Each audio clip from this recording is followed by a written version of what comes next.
So, 50 streams in. I can't believe it. But here we are. And I thought I'd go on the stronger stuff tonight, considering the occasion.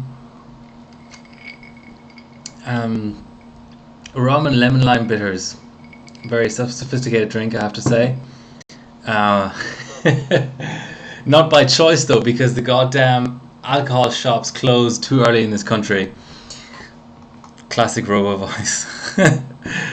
No, the way I fixed Robo voice was just by switching microphones basically. So yeah, there's that. For some reason, using my webcams. Hey, Doc Gregor, welcome. Finally, a representative of the French overclocking community on my stream. Thanks for joining. So yes, this OS is from Team Cup 2018. That's the last time I used FX. How are you doing? Are you still boiling over there, or is the summer over in Europe? So yeah, and I don't even remember what stage I benched, as one of my cameras is frozen. That's always a good start. Can anyone even remember what FX bench there was last year in Team Cup? There we go. Now it's alive again. I knew there'd be some sort of technical glitch because, you know, it's live stream number 50. 3 Mark 11. Did I bench that? I don't think I did, but maybe I had some intention to bench it and made an image and then just didn't follow through at all. Okay, so just grabbing my Turbo V and all that kind of good stuff. I didn't. Yeah, I don't really think. I mean, unless I just ran Cinebench for shits and giggles or something. But my images, well, my backgrounds tend to survive quite a long time. I think I had Country Cup backgrounds until Team Cup, so I hate autoplay. I wish I just got rid of it. My USB stick is so clean because I accidentally formatted it, so there's a little stutter. Audio stutter? That's weird. I haven't had any problems since I changed to the webcam's integrated audio. Let's mess around a little bit.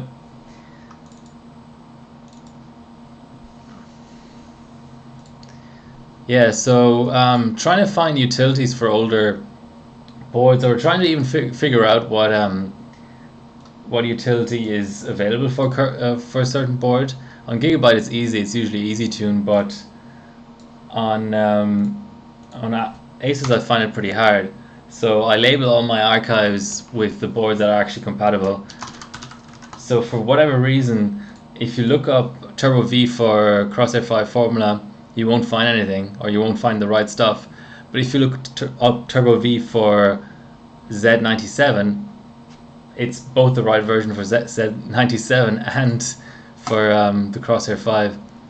So it's both good and bad in that sense for Asus, because they kept Turbo V compatibility around for all the stuff around the same release date, and nowadays they pretty much just have one Turbo V release for everything, but then they don't really advertise it very well, so it's kind of a bit hit and miss. I think I'll have to go into BIOS, but yeah, that's not looking very healthy.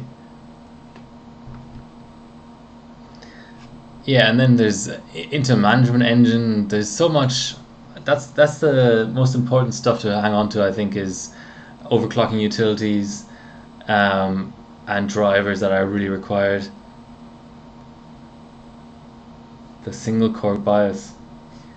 Okay, so yeah, so that's why my stick is looking super clean, because I formatted it. But I don't think I ever keep anything on there. I always sub all my results. I'm paranoid about hanging on to results. And then everything I have is imaged on a NAS anyway, which at this point is about 800 gigs. So yeah, it's all clean now. Right. Grab the newer CPU Z in case we want to do some validations. However unlikely that may be.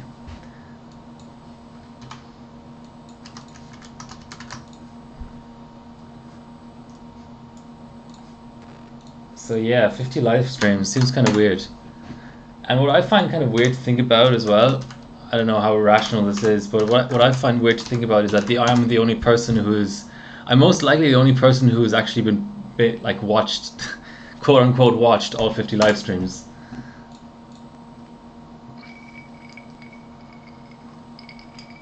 I mean, present in some capacity. What you drinking? So,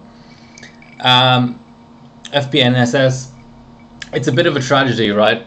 I wanted to go get a beer, and I thought, okay, in any civilized country, you can go get a beer at a shop before 10 p.m. on a weekday. In any civilized country, and especially in a city of 5 million people. But you can't. You basically can't. So all of the bottle shops around my area close at 9. And I find that just completely and utterly unacceptable. I think when your grocery shop closes at midnight, but your bottle shop closes at 9, there's something fundamentally wrong with society. At least it's worse. So I got into my stash of stuff and got something a little bit harder. So I've got a 15-year-old rum. I can get the bottle if you're interested. I don't know, it was a present from someone. So 15-year-old rum, and I didn't really have any good mixers, so I've got lemon lime bitters in there, but that kind of works out. I don't like the sweet stuff. Well, I like Coke. Rum and Coke is good, but this is actually decent. Yeah, 15-year-old rum. It's nice. And I did a nice 50-50 split on there. Well, sort of a third, and a third. A third ice, a third rum, a third mixer. I think that's a good split. I don't want to get up and get new stuff. Oh, I can see it boosting here, but so ooh, here's the new desk. Here's the new background. 1 year later. Let's see. I want the latest roll up. I don't think there's necessarily a difference, but just in case. An entire cabinet dedicated, yes, for sure. What else do I have in there? I have an unopened bottle of, like what is it? I think it's a 1.25 liter bottle. Does that make sense? You know, sort of the bigger but not the ridiculously large bottles of rum, and I think it's an anejo, whatever that, you know, this sort of especial bullshit. I don't know. I'd like to hear your opinion. What's better, you know, 15-year-old pretty generic rum, or just special, quote unquote, named brand rum? There's a team cup on. Yes, there is. A month left. And theoretically, I have something like 50 or 60 chips to bench for it, for the dog pile. Stick to the old stuff? Okay. Fair enough.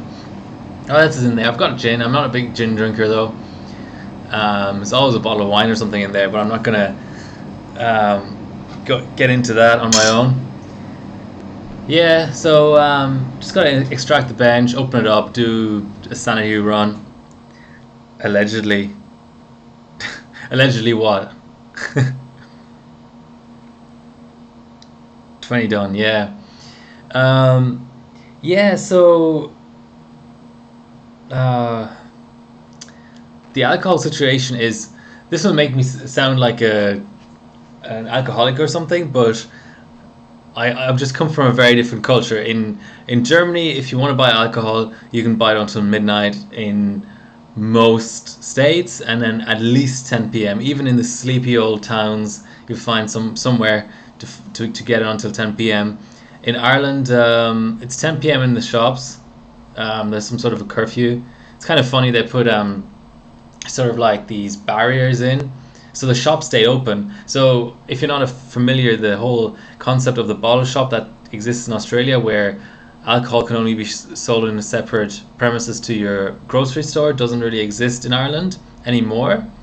So you have alcohol lanes in the supermarket, and the supermarket will stay open until midnight, but at 10 p.m. they put sort of this like it's almost like an esky sort of fabric-y kind of stuff, like this silvery kind of lining, like sort of insulating kind of lining, that where they have these sort of things that I'm not explaining it very well, but these things that are on wheels that just sort of get closed in front of the alcohol lane. So you can, alcohol aisle or whatever, you can go into the alcohol aisle, but nothing will be actually available. Nothing will be, you'd have to, like, you could obviously pull out a bottle, but they'd straight away just be like, hey, we can't sell this to you.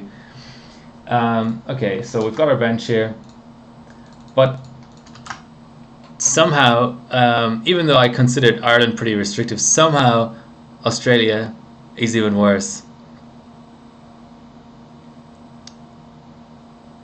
Beer at the train station. Yeah, in Germany you can get beer at the train station. Why not? It's the national food of Germany. It should be available everywhere.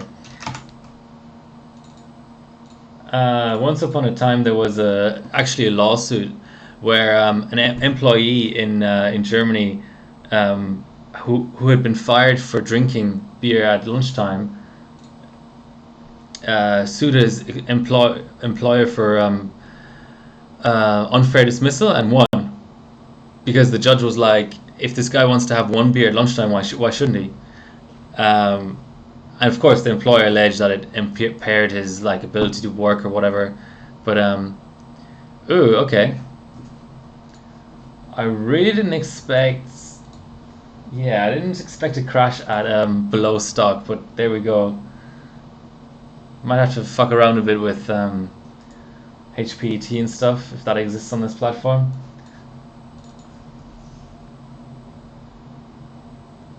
Why did I know WinCC? I never said anything about their overclocking ability.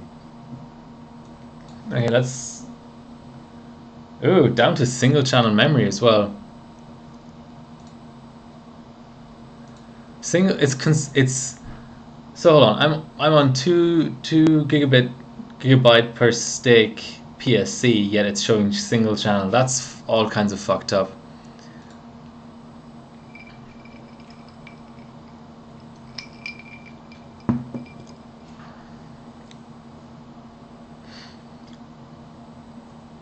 Yeah, but I think they okay, I'm just gonna have to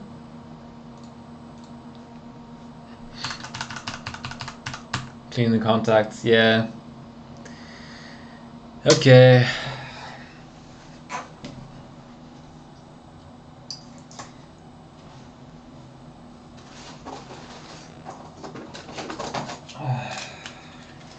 The other option is, okay, I'll give the cleaning the contacts one go, but the other option would be to switch to another kit.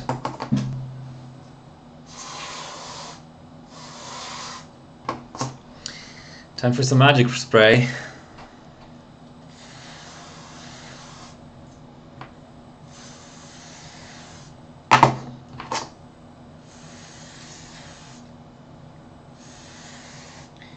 So FX, this is the first time in 50 streams that I'm benching FX, or at least attempting to. I mean, obviously in the current state, you can't really call that benching, but yeah, attempting to bench FX on stream. But funnily enough, it was actually this particular board was the first board I ever benched off stream, obviously, on LN2. Well, not this very board, this model of board, the Crosshair 5 Formula. So the absolute earliest Sub-Zero benching I did was dice, and I did Pentium G 3258 on a Gigabyte Z97 SOC Force on dice. But then the board died, the chip died, I didn't insulate it, whatever. Lots of tragic things happened. But on this board, and I think the results are still up, I benched an Athlon, a 3-core Athlon or something, and I benched, I think I made some sort of attempt at benching Sempro, and I can't remember now. But I had another Crosshair 5 Formula before this one, and it was really weird because I had some sessions and I didn't bench full on FX. Like I said, I benched like Athlons and stuff, and the results were pretty poor, but I didn't know any better, whatever. And then I heard about the what was it called, PAX Australia HardwareBot World Tour event in Melbourne, and I heard that they were selling tickets to this LN2 benching competition, like this qualifying event for the World Tour Finals in Berlin, and I decided to get a ticket, and I went down to Melbourne, and I packed. I didn't really know what to bring. I knew that for the event itself the hardware was going to be supplied, so I just had to bring my pot and temp probe and that kind of thing, and mouse, keyboard. But I did bring other benching hardware, so I brought, amongst other things, I mean, I literally just packed one checked suitcase with hardware, because I went there just before weekend. There was like zero clothes or anything, just hardware. And amongst other things, what I packed was a Crosshair 5 Formula, and I think a couple of FX chips that I hadn't benched cold yet and stuff. And it was this craziest thing, because I think I even went to the trouble of like taking out the CMOS battery and everything. Yeah, I mean, I think a lot of people who start benching cold want to do HE, so they naturally get something like this, because it's just the platform to bench cold in a lot of people's minds, because it gets you HE the easiest, and because it's cheap, and because it doesn't have a cold bug, and because it's DDR3 and DDR3 is cheap, and so on. So I had one of these, and I don't even remember how I bought it, where I bought it, how expensive it was or whatever, but I brought it to Melbourne. I basically didn't even take it out of my suitcase, and I flew back to Sydney and it was dead. And not just showing 00 dead or anything like that. It was literally, the button wouldn't do anything, and then I would short the pins on the board and those would also not do anything. And then I tried like different EPS connectors and whatever, and ever since then it's kind of like, it's not that I despise FX or whatever, but I've shied away from benching it. Let's see if cleaning these, I may also just swap the DIMMs around.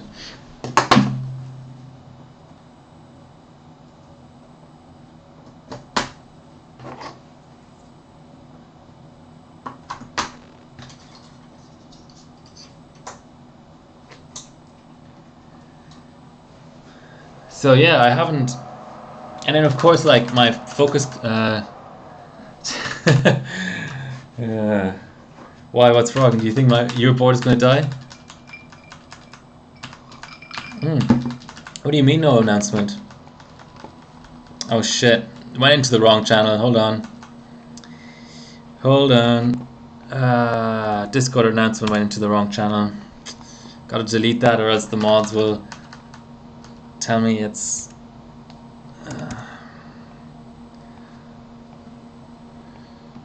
yeah, sorry White Shark, I did make an announcement, it just sort of went somewhere completely wrong. Okay, let's what's a reasonable ratio? Let's boot up at 32. Now hold on, BCLK is standard 200, isn't it? Where the fuck is BCLK? I don't know anything about this platform. Let's go down one memory divider just in case that was it. Where the fuck is BCLK on this bloody thing? Jeez. Oh yeah, let's disable spread spectrums. CPU bus. Yeah, I sort of 200 is stock, isn't it? So that would mean 16 by 200. Let's just go ultra safe. Let's go like 1800. Hopefully that's not one of those multipliers that gets multiplied like by BCLK. Does it go up? Okay, let's go do a test. 201. Okay. Some boards are just so fucking stupid and they don't do the mathematics for you, which is just beyond retarded. Yeah, that's what I was gonna do. Must be on a Digi Plus. Let's go medium. I like medium. I like my stakes medium, and on ambient I like my low line calibration medium as well. Auto on this. Fuck overcurrent protection. I'm fundamentally opposed to overcurrent protection in any situation. Maybe on cards, to be honest. Cheers, by the way, to anyone else who's drinking. On graphics cards I can see the point, but on CPUs, overcurrent protection, I mean, what is it supposed to do? If the VRM blows up, it didn't have... there was no justification in it living to begin with, so I'm fine with it being dead.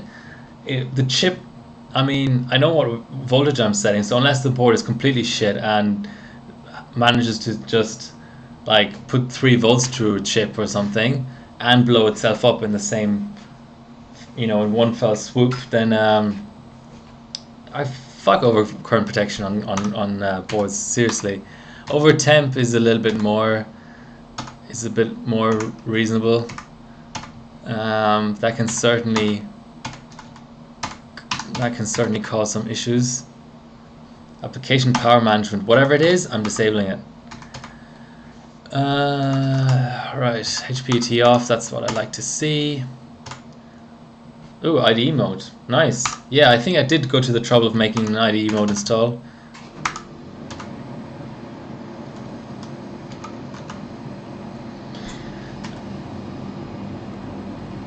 Yeah, let's stick with the 8 cores for now. LAN is already off.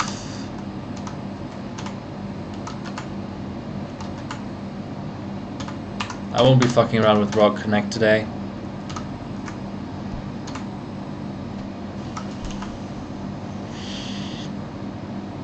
Painful stream. In what sense? In what sense?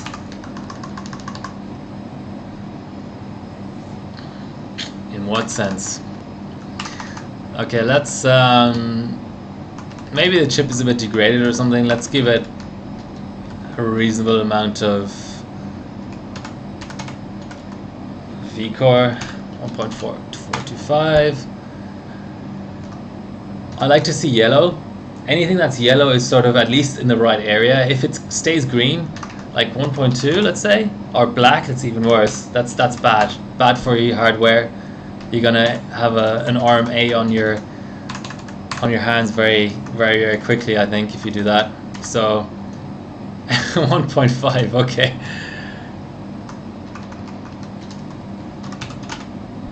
There we go. You happy now?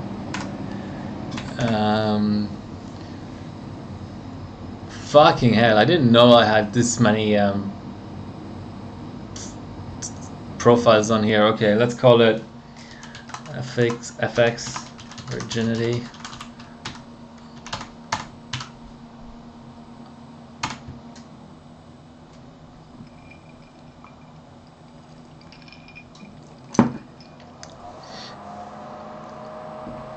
Oh yeah, what was I talking about? So the board came back dead.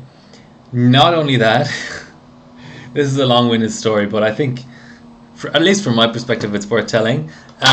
Board came back. It also killed an FX 8320, so an 8-core, which at the time was like $100. That really pissed me off. Was one of the first things that died, and that really hurt. Now a CPU dies, and I laugh on stream half of the time because I don't give a shit. But at the time, that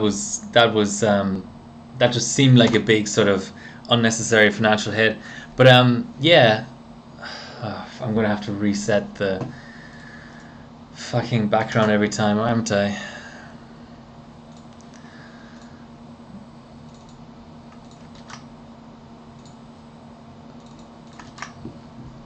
This is not an overclocking stream at the moment, it's a copying files around randomly stream.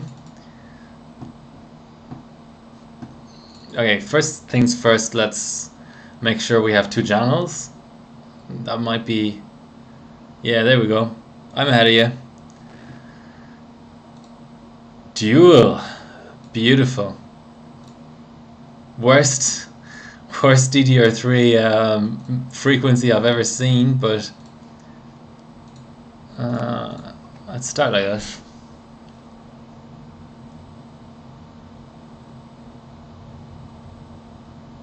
Is it my imagination, or is it running slower than last time?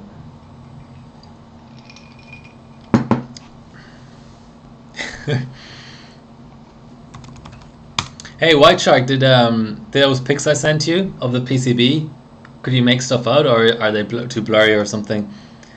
I was using mobile, so I'm clocked lower, yeah, but I also have the C states turned off, so that should account for something. Yeah, that's the problem with Discord. For whatever reason, it lets you attach pictures that are bigger if you're going from desktop, as if that makes a difference. I mean, if they have a concern about server load or something, I can kind of understand that. But why do they differentiate between the mobile client and the desktop client? Just doesn't make any sense. Very important, I have to update my beer command to reflect what I'm drinking. Rum and lemon lime bitters. There we go. Very important aspect of this stream.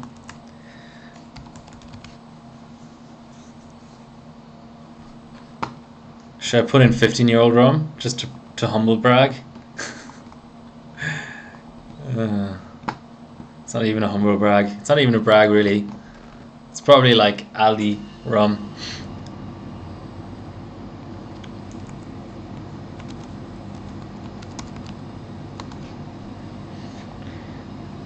Okay, we have our first result. This is getting subbed. I love my benching monitor, but one criticism that I have against it is, and we need motherboard chav, I think. One criticism I have with my benching monitor is that it's not as fast as it should be at, or as good as it should be at picking up signals. So when the signal drops and then comes back again, sometimes it just doesn't. So on auto detect, it's kind of useless. But it's an Acer 240 Hz, and 240 Hz is incredible in some benches. I wouldn't want to try and do without it.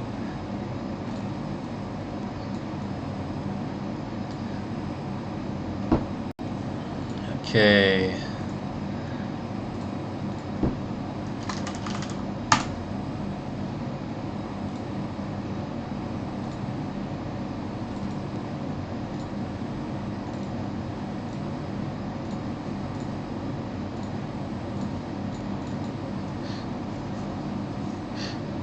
All right.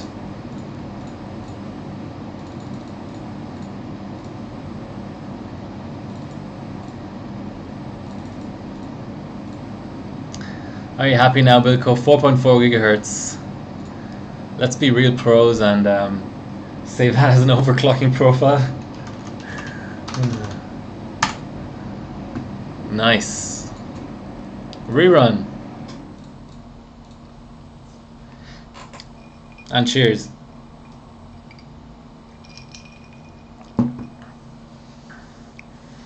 So yeah, I just didn't bench FX until now, which is funny.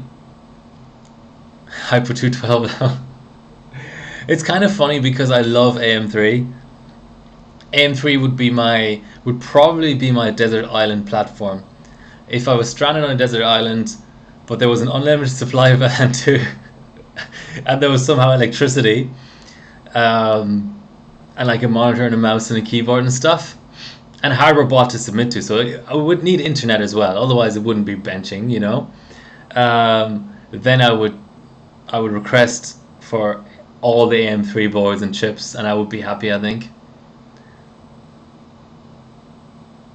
Because you've got everything there. You've got, you know, single cores, dual cores, quad cores, and 6 cores, and they're all sort of different. And it's just, I think it's incredible because the single cores are locked. The dual cores unlocked with triple cores, but they're the closest to the quad cores. But the 6 cores are a different architecture, so it's just the gift that keeps on giving. But yeah, AM3 Plus, you would expect it to be really close to AM3 because it's just a plus, but fucking hell, it's completely different. And I don't even know how I just suspect it's different because I don't know anything about it, and I know a shit ton about AM3.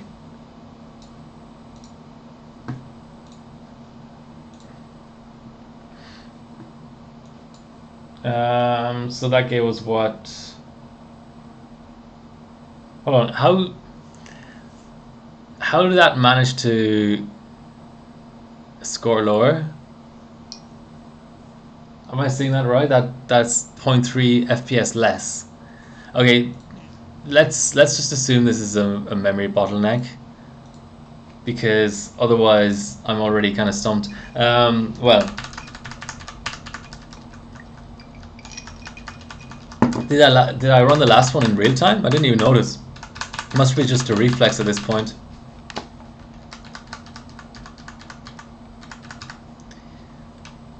Oh, 5D. What's 5D? Yeah, Northbridge.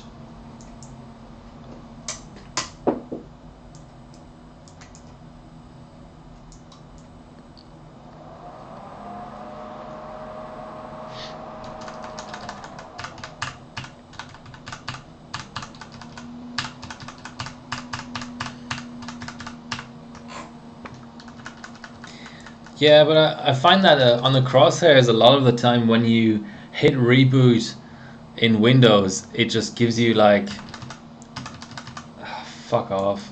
I hit delete about 100 times. When you hit reboot in Windows, it just gives you a postcode. Like it just hangs on a postcode for no reason. But if you do a hard reset, it will work fine. So yeah, whatever.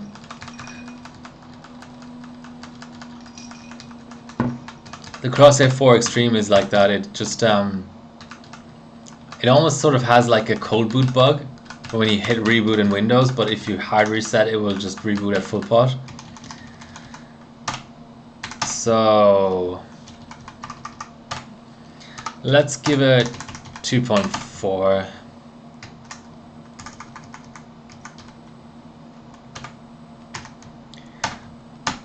What I basically want to do is I don't want to be completely and utterly bottlenecked by Northbridge and memory, but I also don't really want to clock them yet. So if I can get a setting that's just somewhat reasonable, and then clock the core, find a sweet spot for vCore and multiplier and so on, and then start working on memory a little bit. The really insane thing is that the top memory multiplier is still the same as on AM3, which is all kinds of fucked up if you consider that the IMC is much better, or can be much better at least.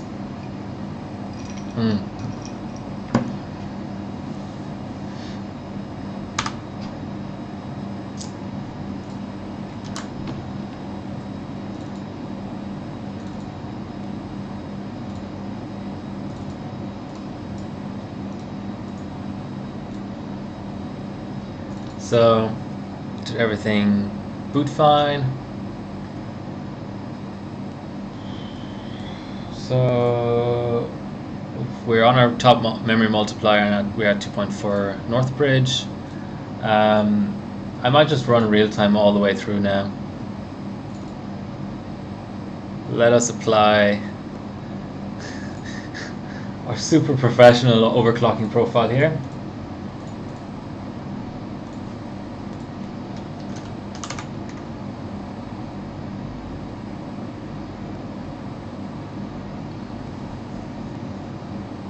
It's all good.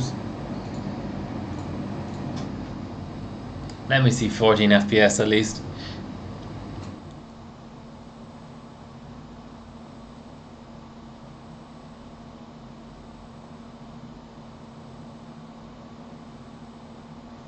And you know, the other thing about FX is it's relatively expensive because they're so-called, you know, 6 cores and 8 cores. People still pay quite a lot of money for those old chips, and I just refuse to pay, you know, upwards of sort of 70, 80 Australian dollars for an FX 8 core. That's, I suppose if you can resell it for that again, then that's fine, but I don't know, it just seems kind of wrong. For that kind of money, I'd rather buy another, you know, 7350K or something to bin through. It's looking faster? I don't even know. Okay, I asked for 14 FPS and I got it, so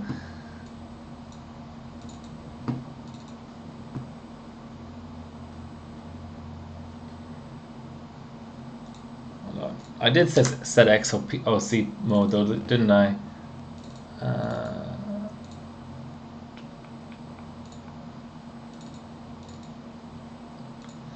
While I'm at that, the chill out bench later will be Cinebench 15, so I may as well get that going. XOC is set. It's just slow to open up.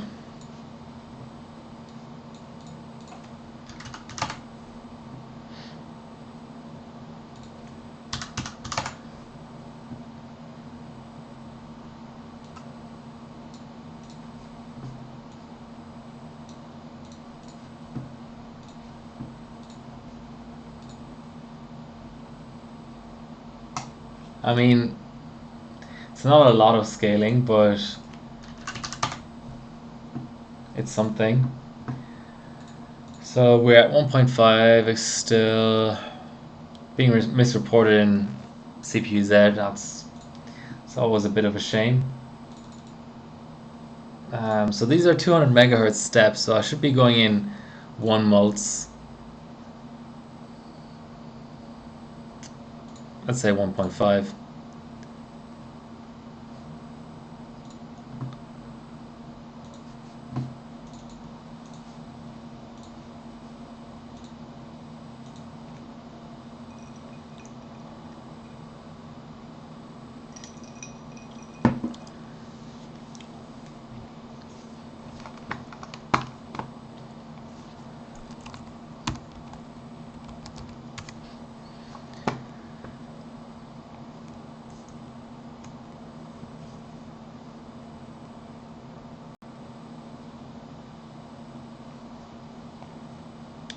Dak Greger is the guy who I've been trying to overtake recently.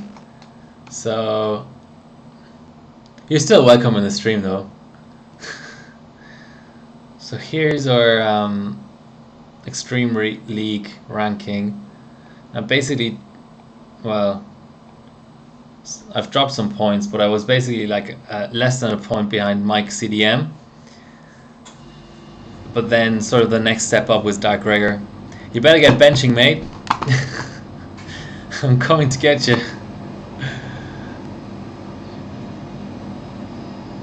Oh, I didn't notice that HarborBot actually has a French Federation of Overclocking integration as a partner. That's pretty neat. Here's your free ad. I'm accepting cookies, but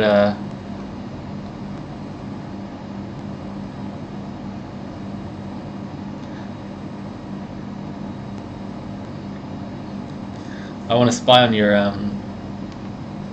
your forums here, but unfortunately I don't speak French. So we have a result, and it's slower. Yeah, okay.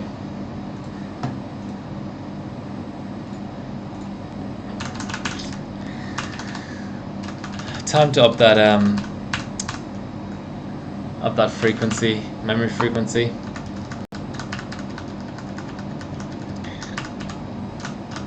Oh, so you were overclocking your 77 or 8700K. That's what I'd like to see. Top 40 in SuperPi 32M is always nice.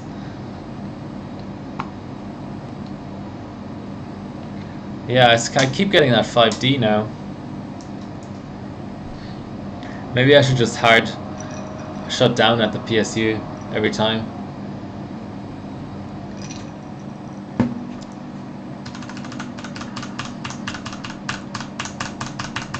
Okay, let's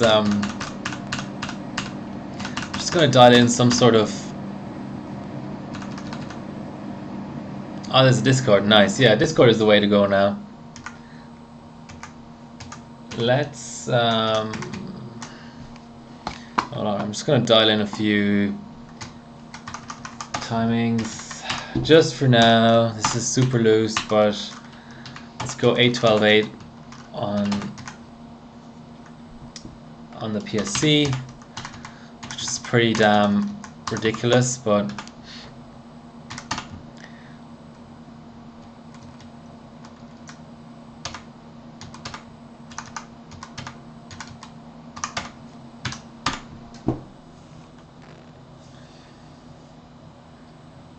so what's the idea behind the French Federation?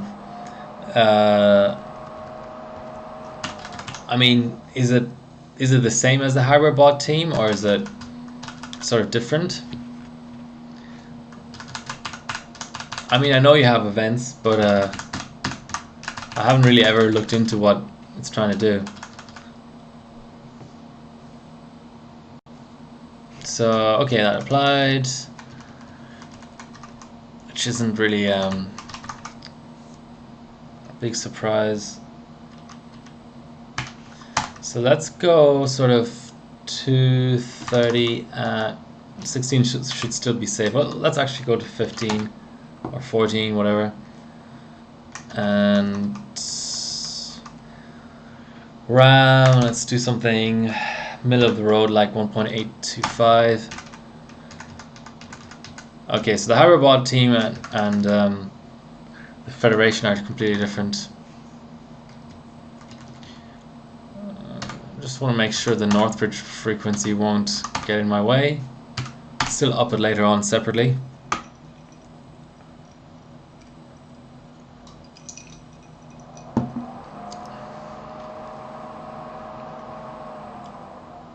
I don't want to jinx it by saying it's looking like it's going to post, but it's looking like it's going to post.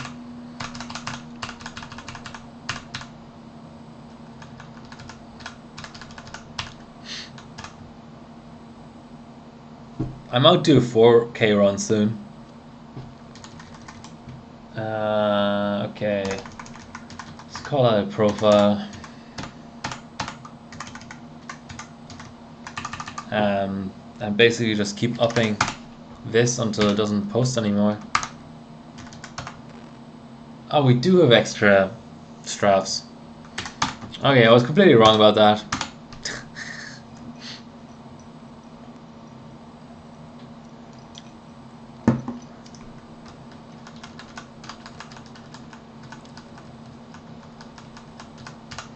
Okay, so you're trying to get newbies to get interested in stuff. It's the same physical socket, Bilko.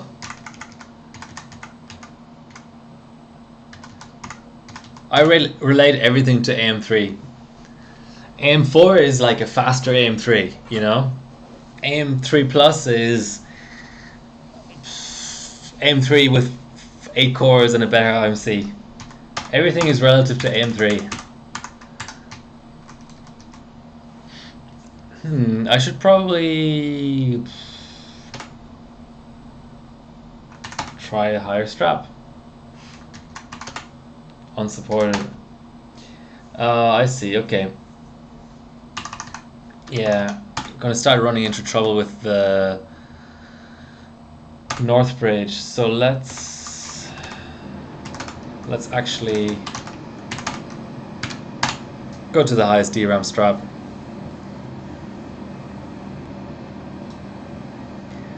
You don't need RAM overclocking for AG.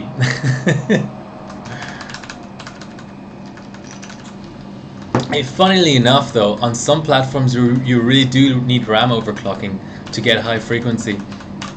Lumi did a new platform record for LGA 1366. He did 7.2 gigahertz, and that platform is so restricted in terms of RAM straps that you basically have to like have a good IMC too to get a high frequency on core. I'll have a look at the sub later, but I think it's just an incredible thing all around.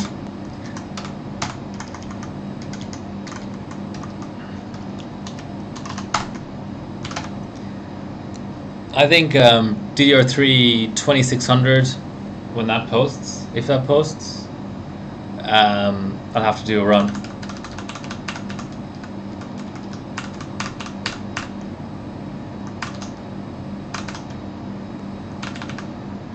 It's starting to look like a boot loop actually. Maybe not.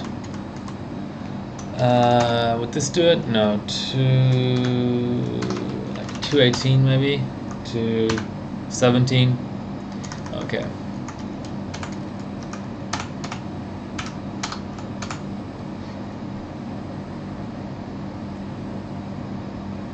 May as well give it a shot.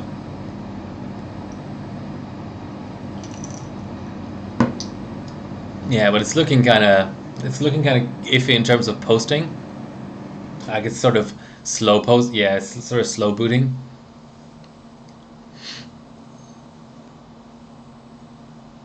And now it's hanging. Okay. Oh, that was sort of attempting to go to Windows. Okay, let's give it one shot, and afterwards we can start sort of tightening the RAM and stuff.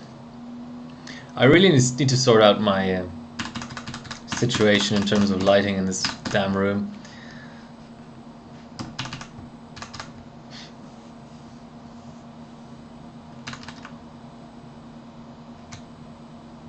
What's the sort of IMC voltage on here?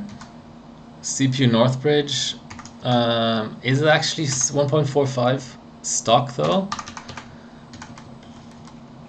It is. Well, it can never hurt to drive that up a bit more. So let's go 1.5 on that.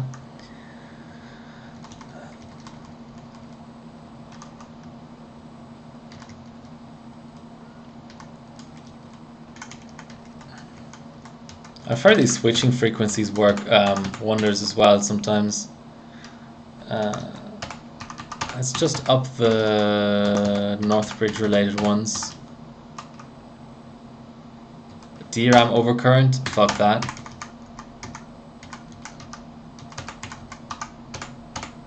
Okay.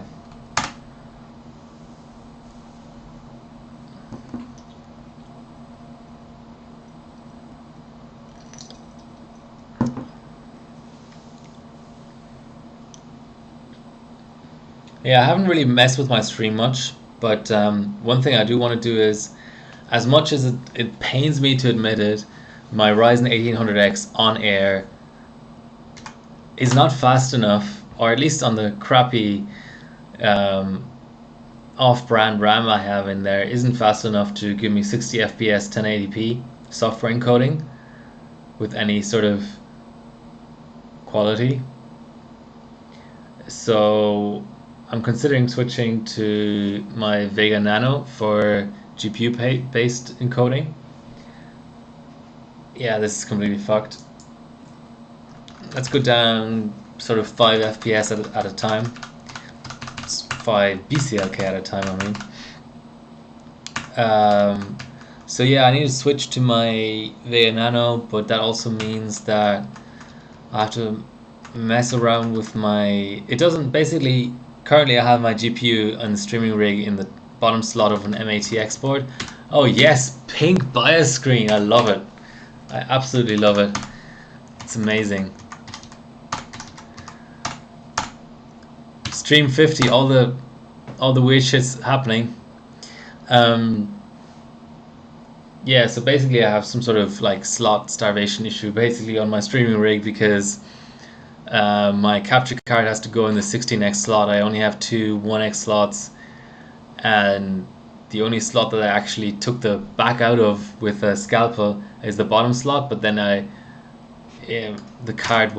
Vega Nano would conflict with the like front USB headers and all that kind of shit. So, but I am considering getting a different capture card which doesn't need a 16x slot to run anymore. To be honest, basically I should be switching away from Ryzen for the streaming rig, is what it comes down to. But I'm not.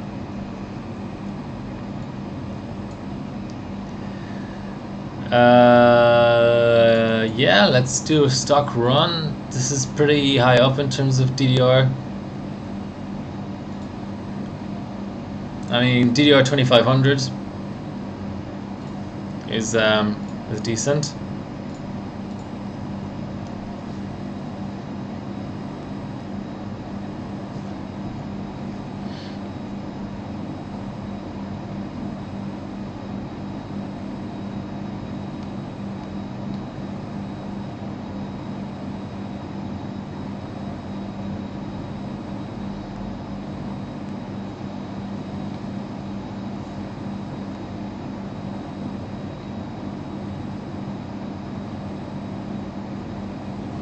What was that about being surprised if it runs?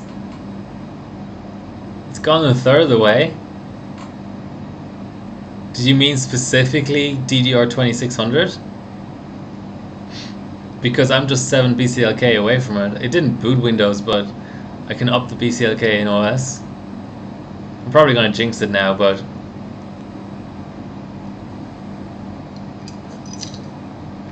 Seven BCLK away.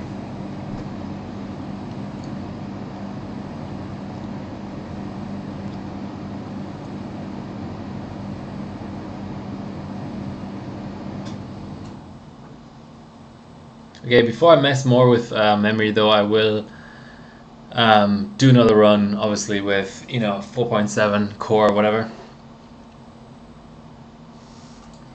I also need to reduce my chiller temps a little bit, I think. Oh, this was just a stock run. Whatever it is, yeah, 14. I wanted to just check that the memory is okay. I mean, it's only a 1 minute run. I may as well do that. Okay, I need to make probably need to make a new profile. Well, let's go make sure I'm still at 210, and probably just drop down by half a mult just to be sure. Oof. Didn't like that. No, I think yeah, the minor voltages and all that crap. Yeah, should have just made a new profile.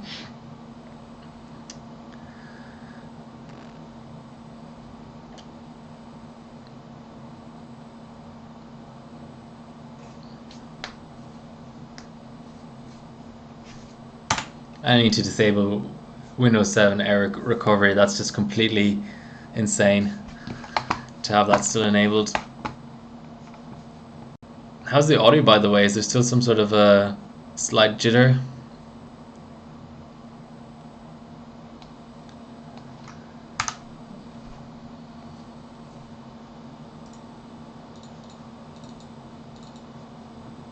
Okay.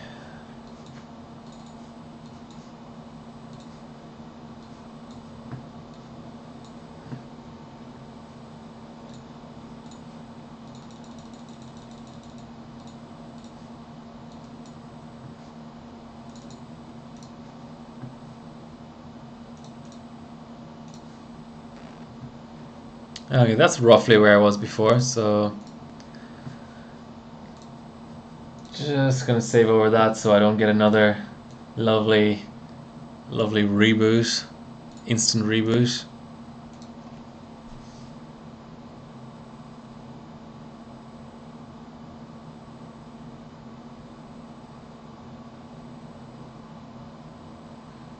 I like this year's Team Cup wallpaper, but I reckon there's a bit of a copyright infringement going on there with the Simpsons characters. But we won't tell anyone, just the 7 people on the stream.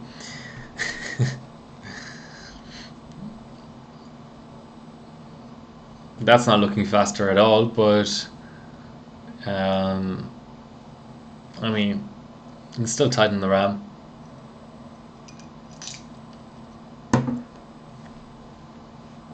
Up the CPU North bridge a bit. No, it should be over 13. That's horrendously slow. Like, just almost looking like there's just a few, like a channel missing or a core missing. But they aren't. So, just in case there's some sort of throttling going on, I'm just going to do a quick run with CPU-Z open.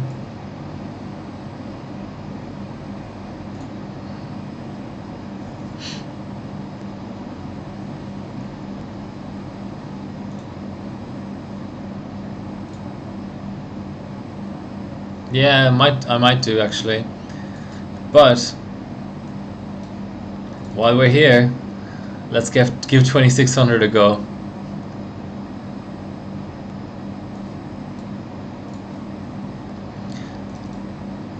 Let's see if it sets.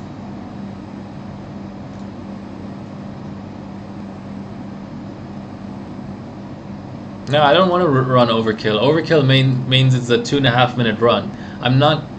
I need to find the frequencies first, and then of course I can still mess around with overkill. But to run like the next 20-30 runs at double the length of time just doesn't make any sense to me. Okay, well it's setting at least. There we go. 2600. How are we looking in core? I might just drop down half a multiplier just to be completely paranoid about it. Yeah, 4.9 is pushing it. Let's go down half a mult. Yeah, under 4.8 should be safe. Yeah, okay. Yes, I see what you mean about 2600 being unrealistic, considering Windows is crapping itself at the moment. Right. Okay, let's tighten up to whatever, 7.11.7.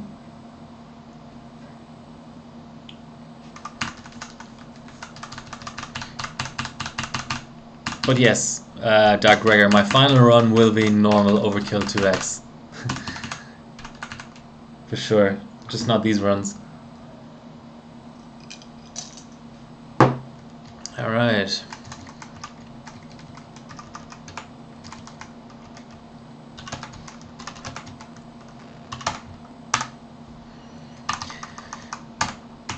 And one more Northbridge.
Alright, let's go for the usual game of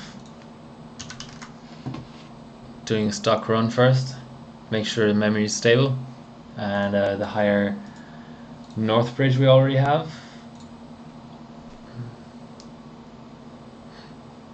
Actually, real time is probably better here. Just to stress the memory even more. Let me adjust my chillers as well.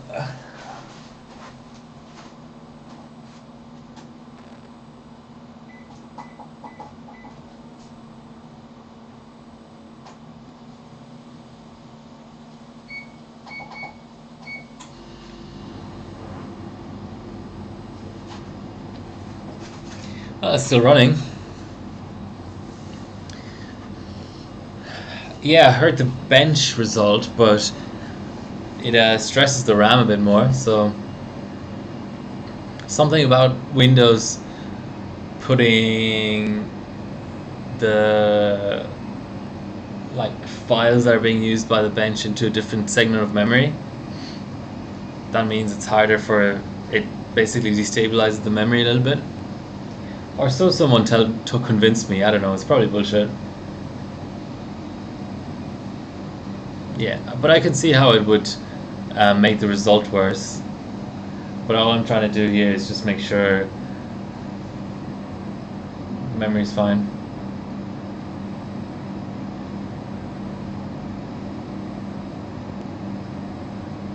That's a decent result considering how low the clocks are. So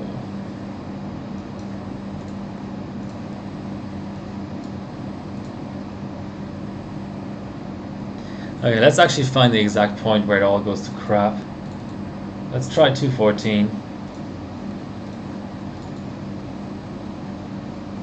So 217 was definitely out. I'm not going to try 216 or 215 probably even. So what's this? This is I mean, this is sort of like 2580. It's not bad.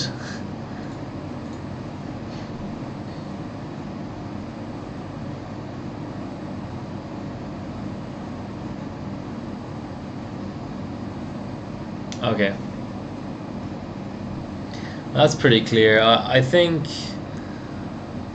I wouldn't expect this to be a RAM issue. Oof. I could bump up the RAM a little bit though. 1.85.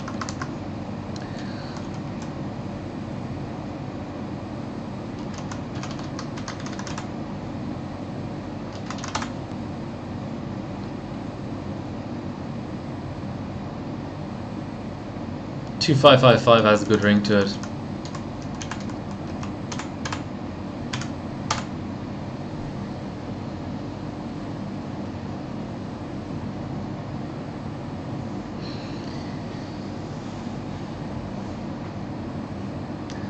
North Bridge is at stock. CPU North Bridge is at 1.5.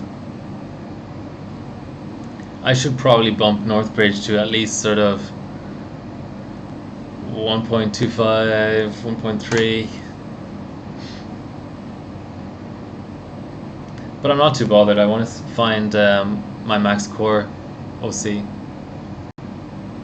Yeah, I will bump it. Next reboot, I will bump it.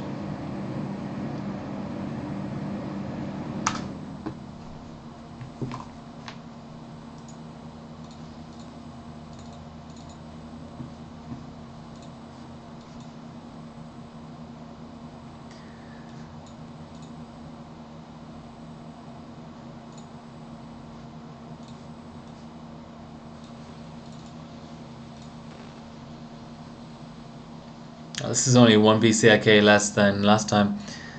Okay, so let's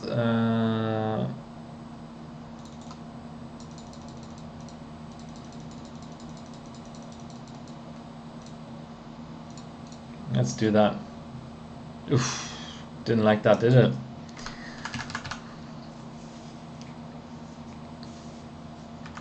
Let's set it from bias then.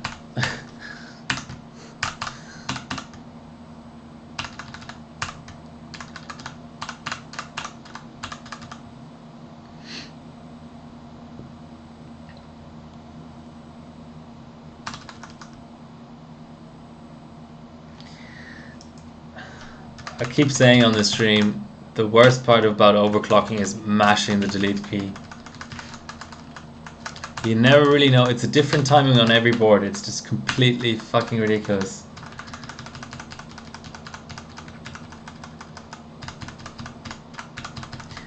And then if you bring things in, like slow mode into it, you don't have a hope.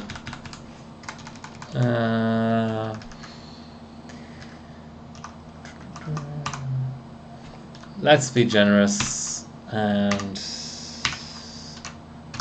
I'm just picking numbers out of thin air here really, but 1.2. My board has a button for direct to bias. That's news to me.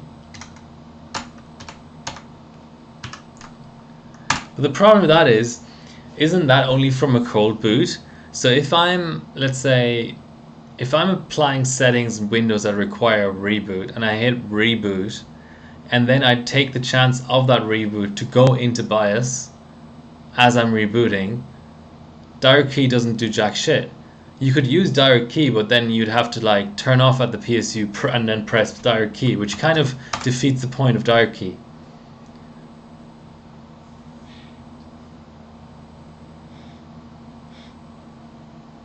I don't even know where the damn thing is.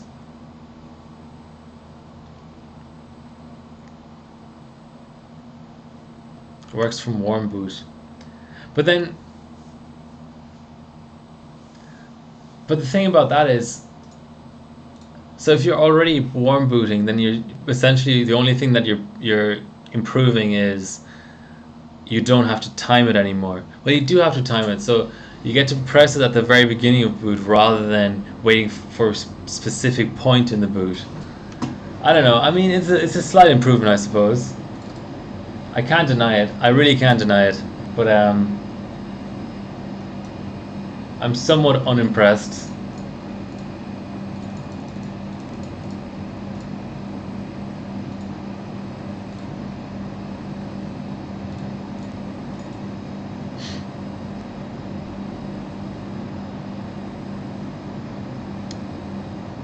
Oh, on MSI you press it once. So talking, let's just be fucking consistent here and go to real time. So talking about MSI, FX, I've somehow managed to go 49 streams without running FX. MSI,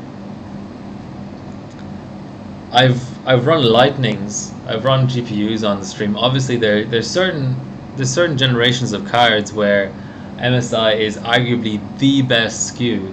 Like I was looking at it, I was sort of analyzing it the other day. I was looking at the GTX 580s, and it turns out that in terms of just a card to be able to bench it cold and ambient across different benches, I reckon that the Lightning, of course it all depends on your bin and everything, but in general the Lightning actually is the best SKU for GTX 580, even above the SOC and the Classified. I don't know if there was a Matrix, but it was probably shit. Well, almost got there.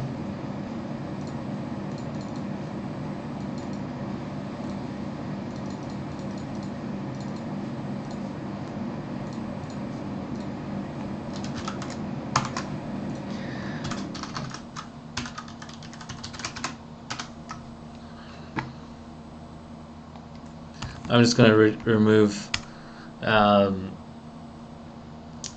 system recovery or whatever it's called. Startup repair, is that what it's called? I can never remember the command.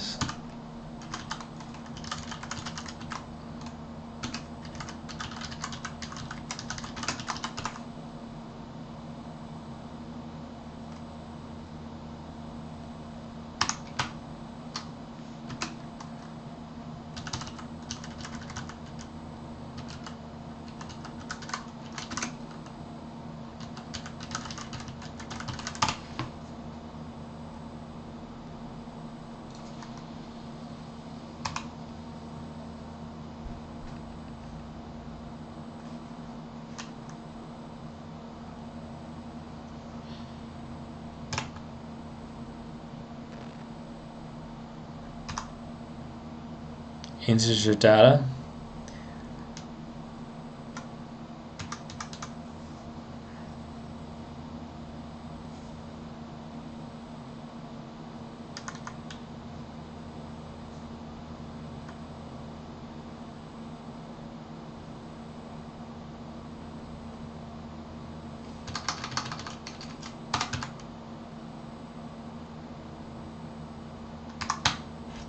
The hell? Oh, I see it now.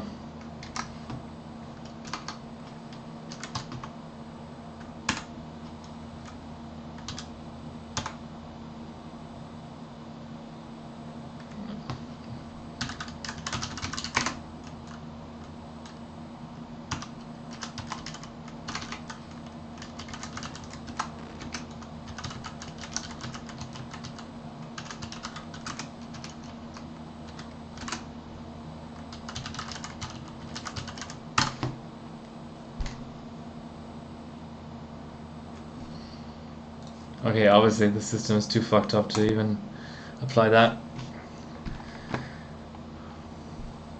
As demonstrated by that blue screen on reboot.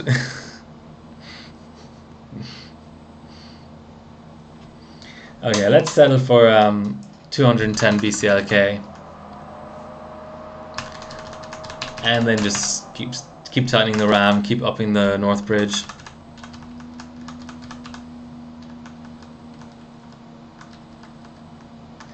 Hardware clock buttons on a GPU. Now, you've told me something that I haven't heard before. That's incredible.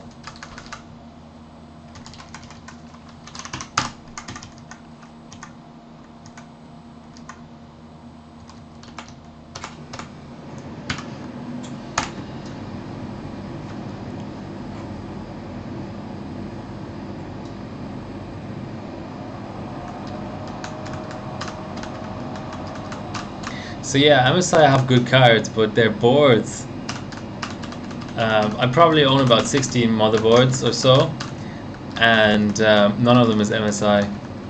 It's all Gigabyte, Asus, a lot of Asus, mostly Asus, a sprinkling of ASRock. Don't think I have an EVGA, to be honest, now that I think about it.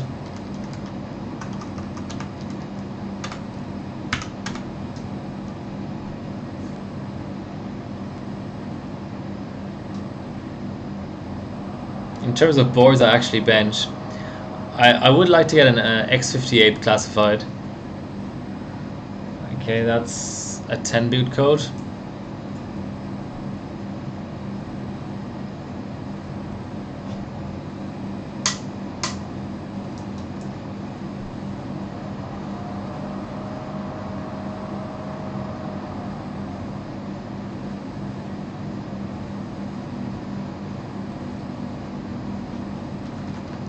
It's probably going to tell me overclocking failed.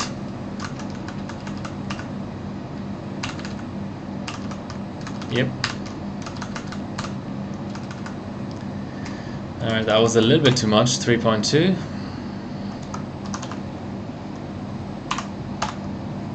Let's try just under 3.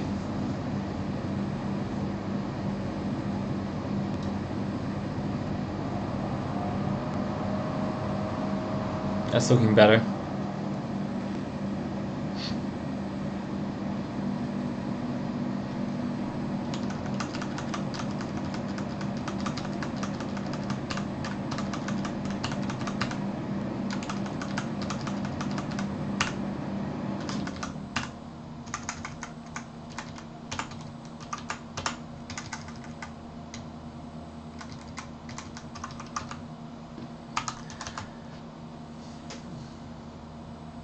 Ah, forgot there's profiles on here. There isn't on the Crosshair 4 Extreme, which of course is my reference to everything. I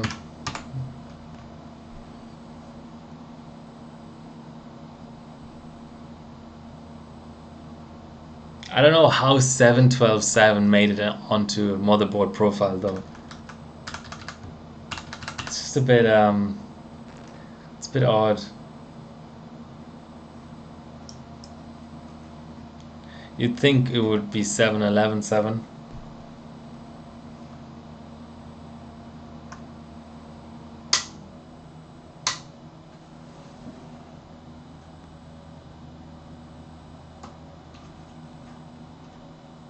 So where's this direct key button you speak of?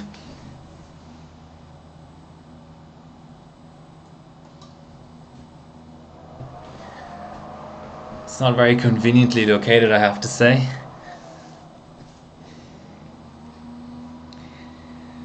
So anyone else benching anything interesting?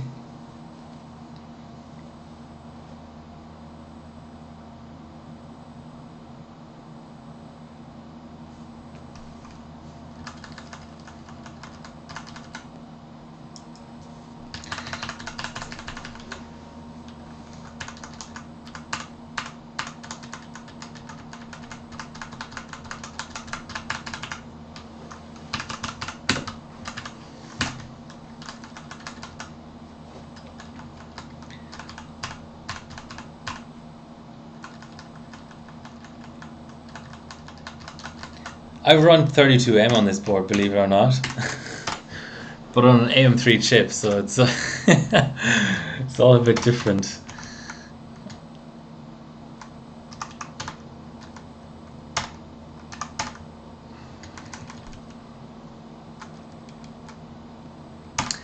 T, their profile is 7, 12, 7, 2T. What the fuck?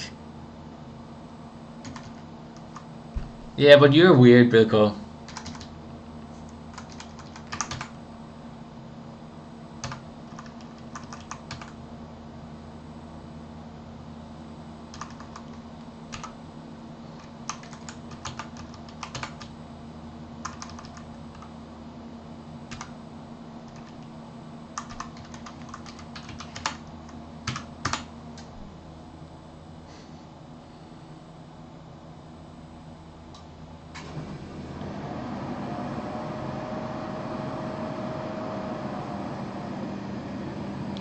Okay. I let it train up at 200 and then it can probably go up in OS, to be honest. It's only 10 BCLK.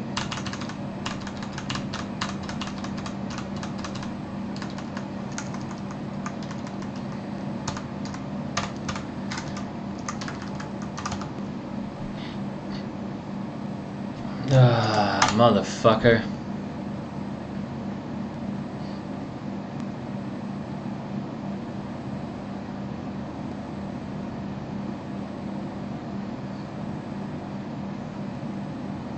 So there's this new streaming platform called Mixer. Has anyone actually, I don't know how new it is, to be honest, but they're new to me. Has anyone actually ever watched a stream on there? I just browsed around and it seemed quite empty, but I'm always interested in alternatives, of course. I don't know if I'd ever stream on YouTube, but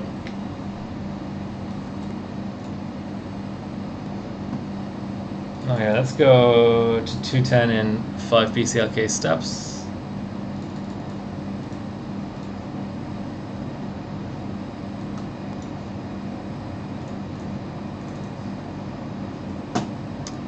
Or not. Okay, let's split the difference. Let's do 205 post and then go up 5.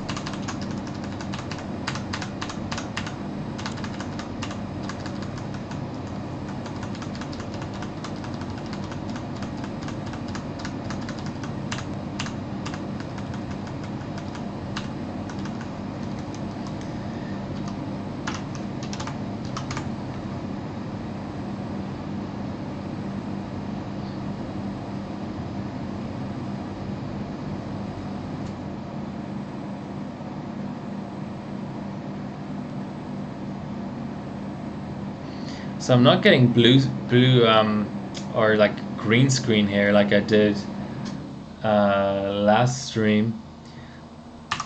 I have a HDMI switch in the loop now, which I used to not have. quite useful. So if the capture card ever drops out, or if I end the stream and I want to keep benching, I just hit a switch, and the HDMI output from my graphics card, instead of going through the capture card and then back out to the monitor, goes straight to the monitor. But one of the side effects last stream seemed to be that the Windows boot screen was green and stuff, and even BIOS sometimes. But now I'm starting to suspect it's not actually the HDMI splitter doing it. It was that board in combination with that splitter or something, or maybe just a loose contact, which I can't really imagine how.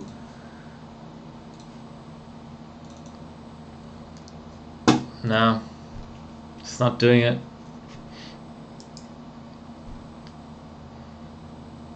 Can't imagine how an HDMI cable can be loose as such. Okay, let's do a run at 205, and then we can still lower the timings a bit and stuff.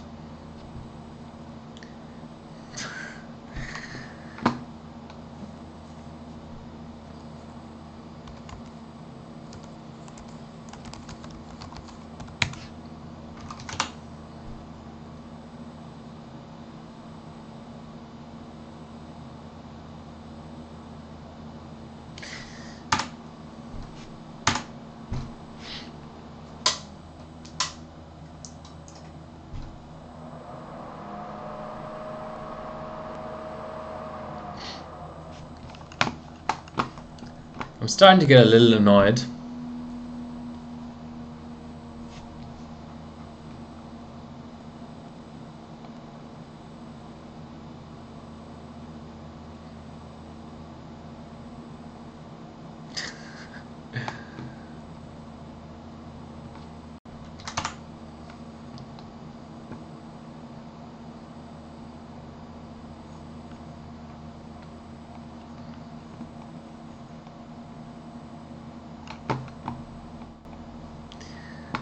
So here's that 7-12-7 run.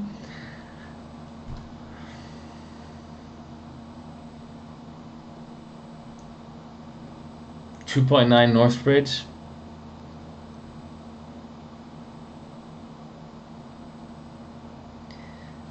$11.44.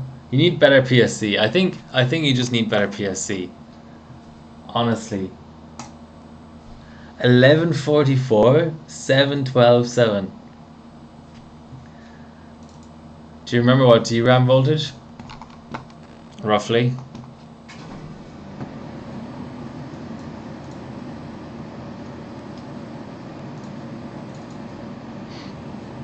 Okay, let's just do a run at these settings, and then I might kick off of 4K and grab another drink.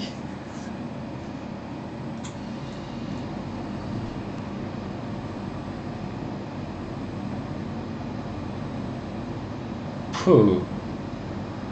Alright then. That didn't last very long.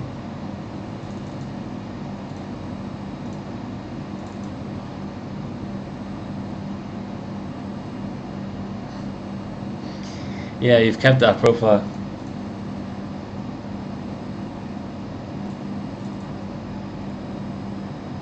It might actually work out in our favor to be lower in terms of BCIK, because then we can probably just about make the next Northbridge multiplier.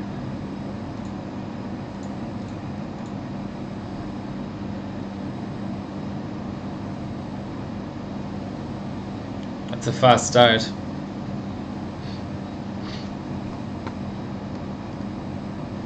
So the funny thing about this is on full pot, right? And I'm pretty sure if I really tried, I could beat the DRAM frequency, the timings, and the Northbridge frequency all on ambient, on a pretty potato chip. But your core is 8 gigahertz, so that kind of throws all the other arguments out the window, to be honest. 3 gigahertz hyper threading is kind of funny. I wonder what mine's at. Not that it matters. Well, the run's still going.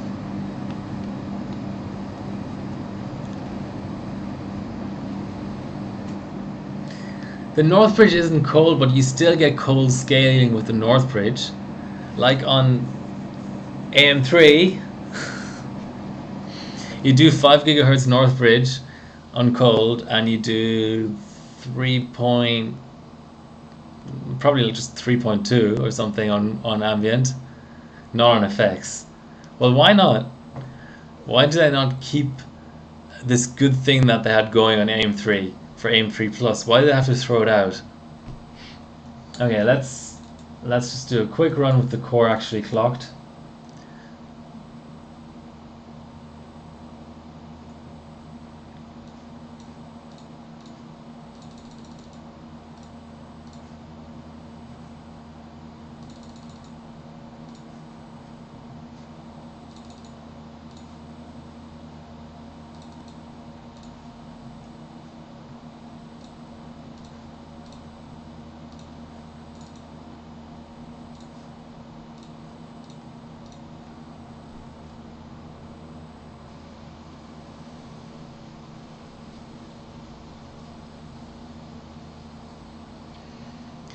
It's just the... Well, that's weird.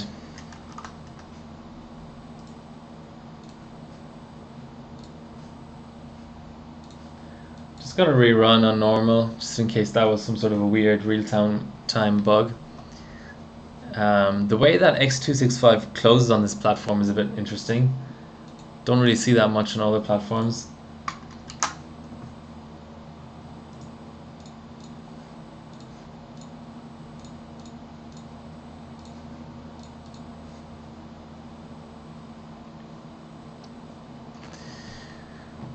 Think we might need a reboot.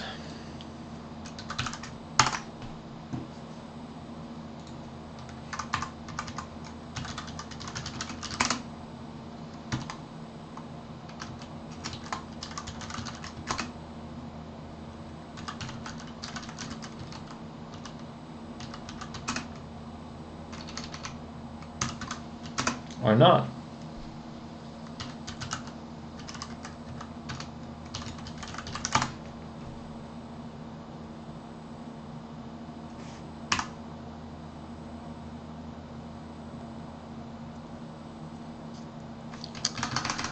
Failures.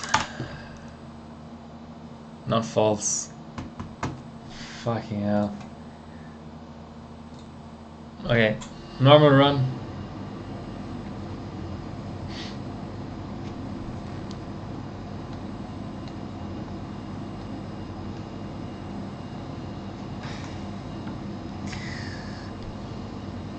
Yeah, thanks for that piece of information, Bilko.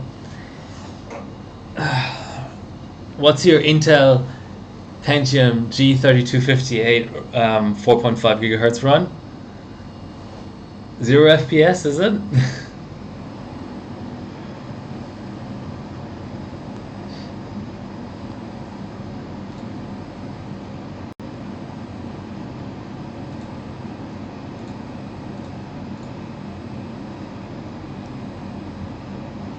NA, not a number.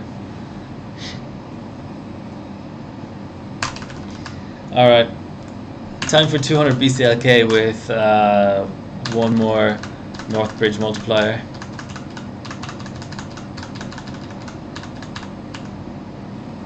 And we're getting 5D again.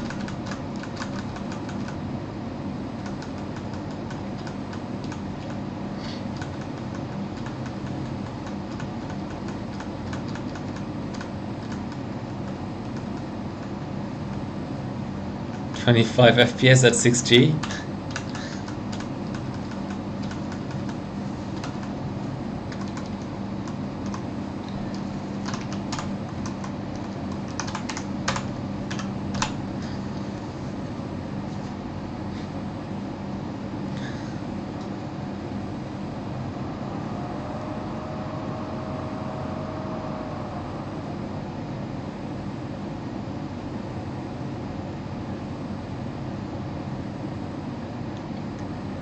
It just doesn't seem to like that one multiplier. Maybe skip it.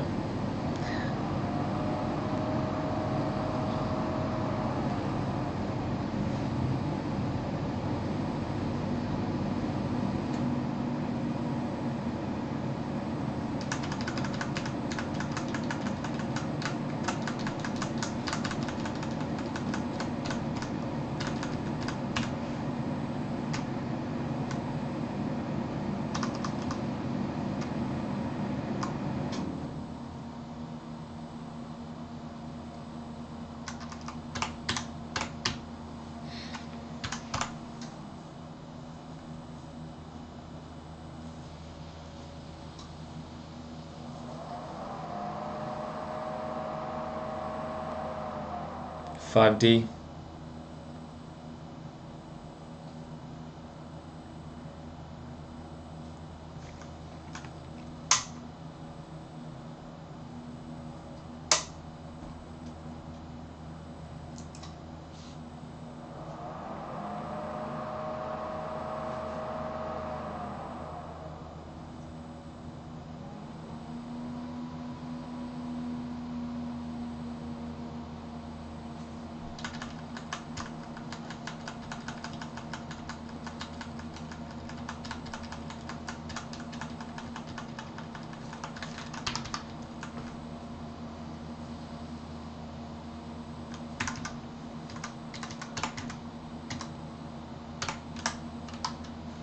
That's an LN2 profile. I shouldn't load that.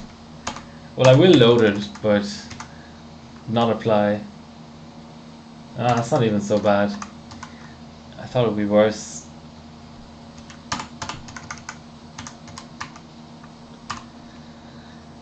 Okay, so time to up the CPU North Bridge. And the North Bridge.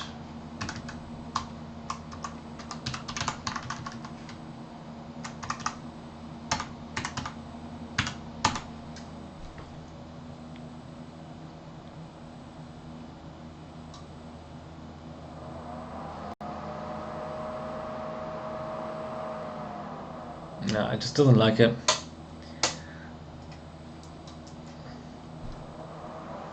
Gotta go higher, BCLK, to be honest.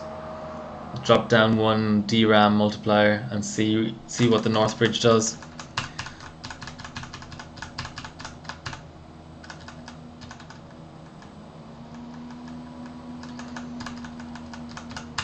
Yeah, I did for a brief second, but I didn't apply.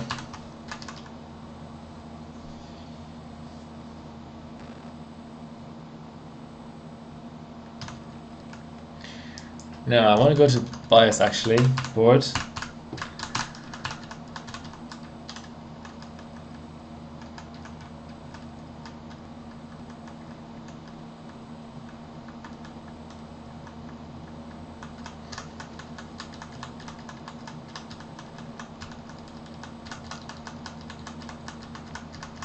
So I wanted to actually do an LN2 stream today.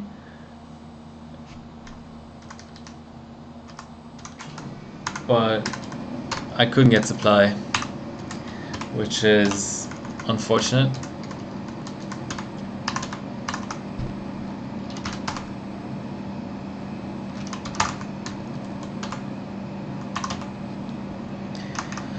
Okay, this is about right. Let's see what happens. So my supplier delivers in my area on Tuesdays and Fridays. I usually get LN2 on Fridays, but I really wanted to... Oh, that's worse. I really wanted to get LN2 today for the 50th stream, but couldn't deliver today, so chiller's the best I got.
Okay, it's looking like it's posting. It's just a wild guess. I spoke too soon. Let's give it one retry.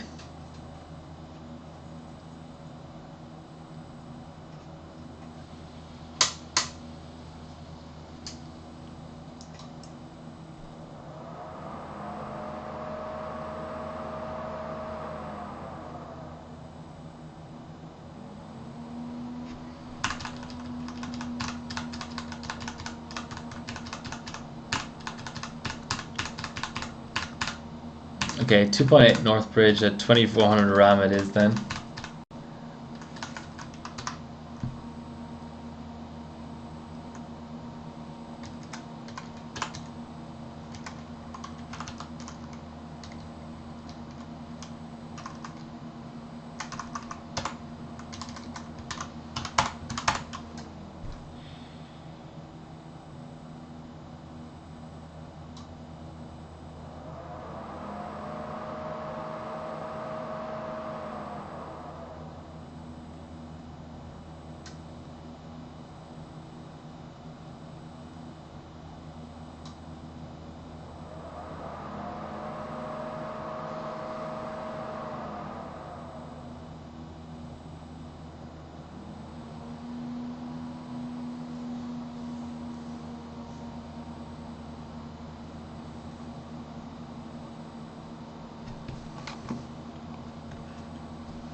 Can't get enough of those spinning balls.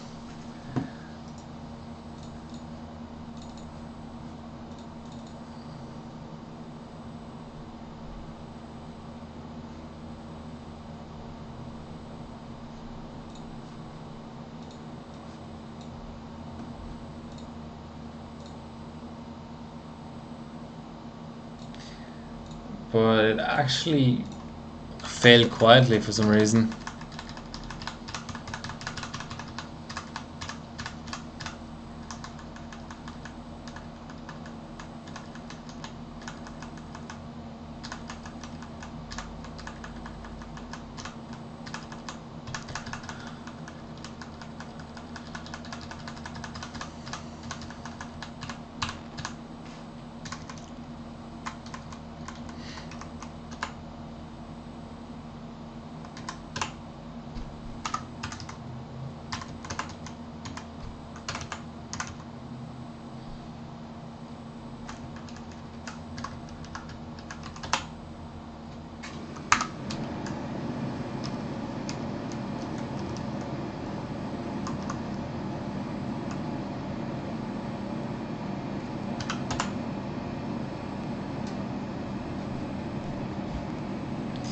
Okay, let's get a run out.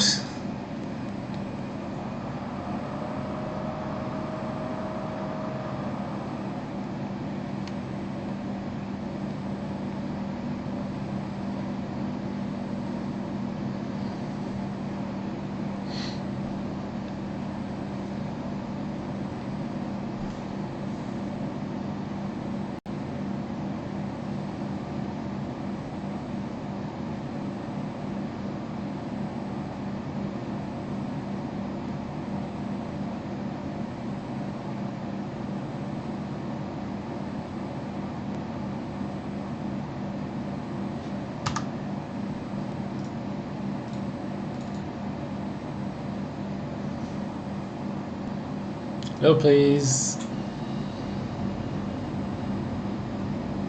Thank you. Just double check everything actually applied. Getting a gigabyte vibe off this board at the moment. Okay. I saw 17, that's gotta be a good sign. It's gonna finish 17 right, isn't it?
Alright, that's a pass.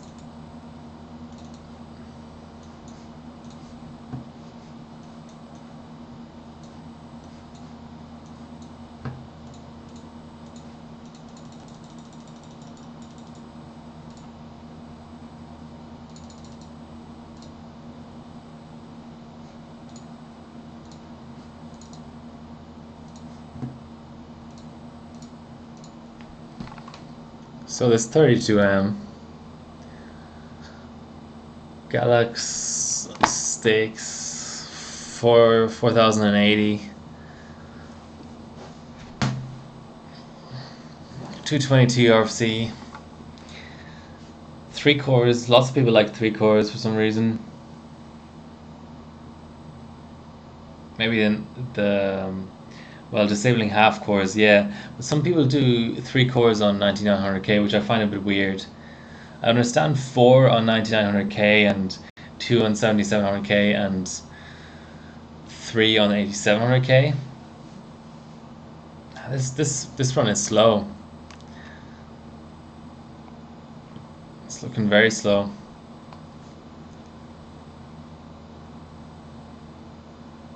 No, nothing wrong. I'm just having a look. I'm just analyzing it, that's all. Okay, so that was a 12.55 or whatever. Let's do normal overkill. And just for a bit of extra swag, let's do off screen as well. No, nothing wrong with your submission at all. I'm just having a look. I'm just 1.92 seems like pretty standard voltage for that generation.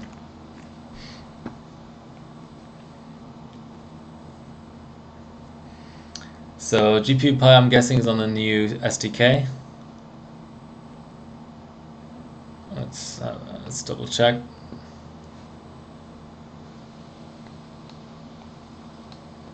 Yeah, version 2.1. 1.86. I've got to rerun all my GPU Pis.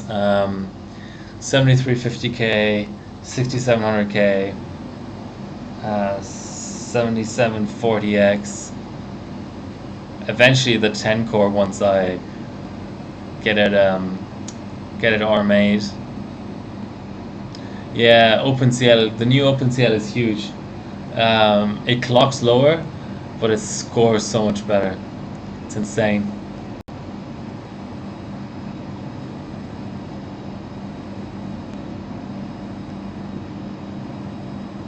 So one of the instances of X265 actually crashed, but the other one is going to finish. So if I double that score, that'll give me an idea of what the overall score would have been. So it's a 14.1 or thereabouts.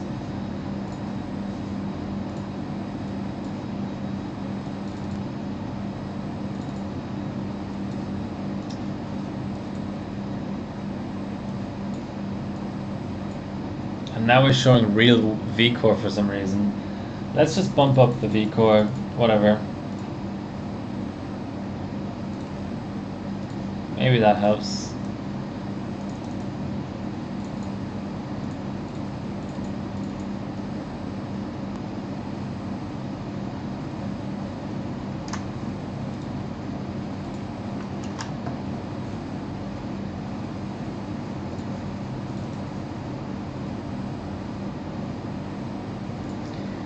Yeah, it's really not stable, isn't it?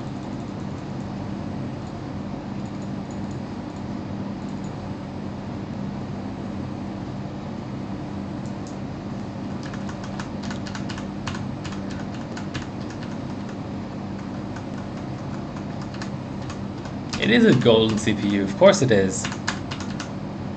7.2 through 32M.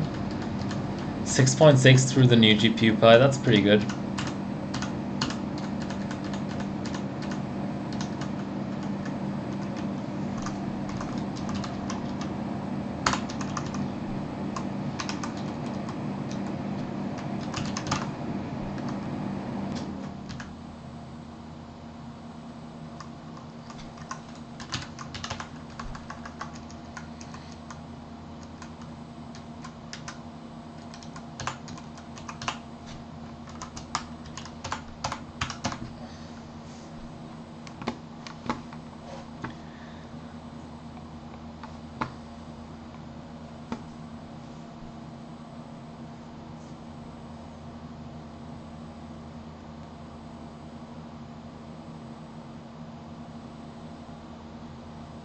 Oh, I like multi-wear. My favorite 3 Mark is 3 Mark 03 and multi-way 3 Mark 03 especially. So 12th globally, 4th for 980 Ti.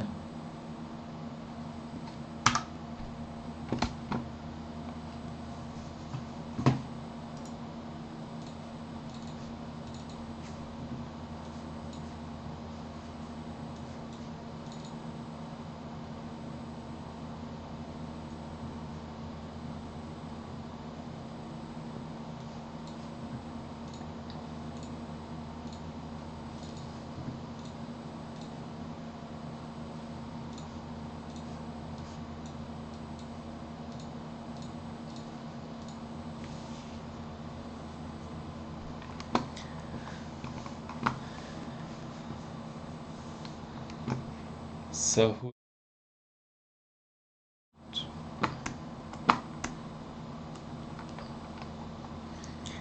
you think you have a shot at first place?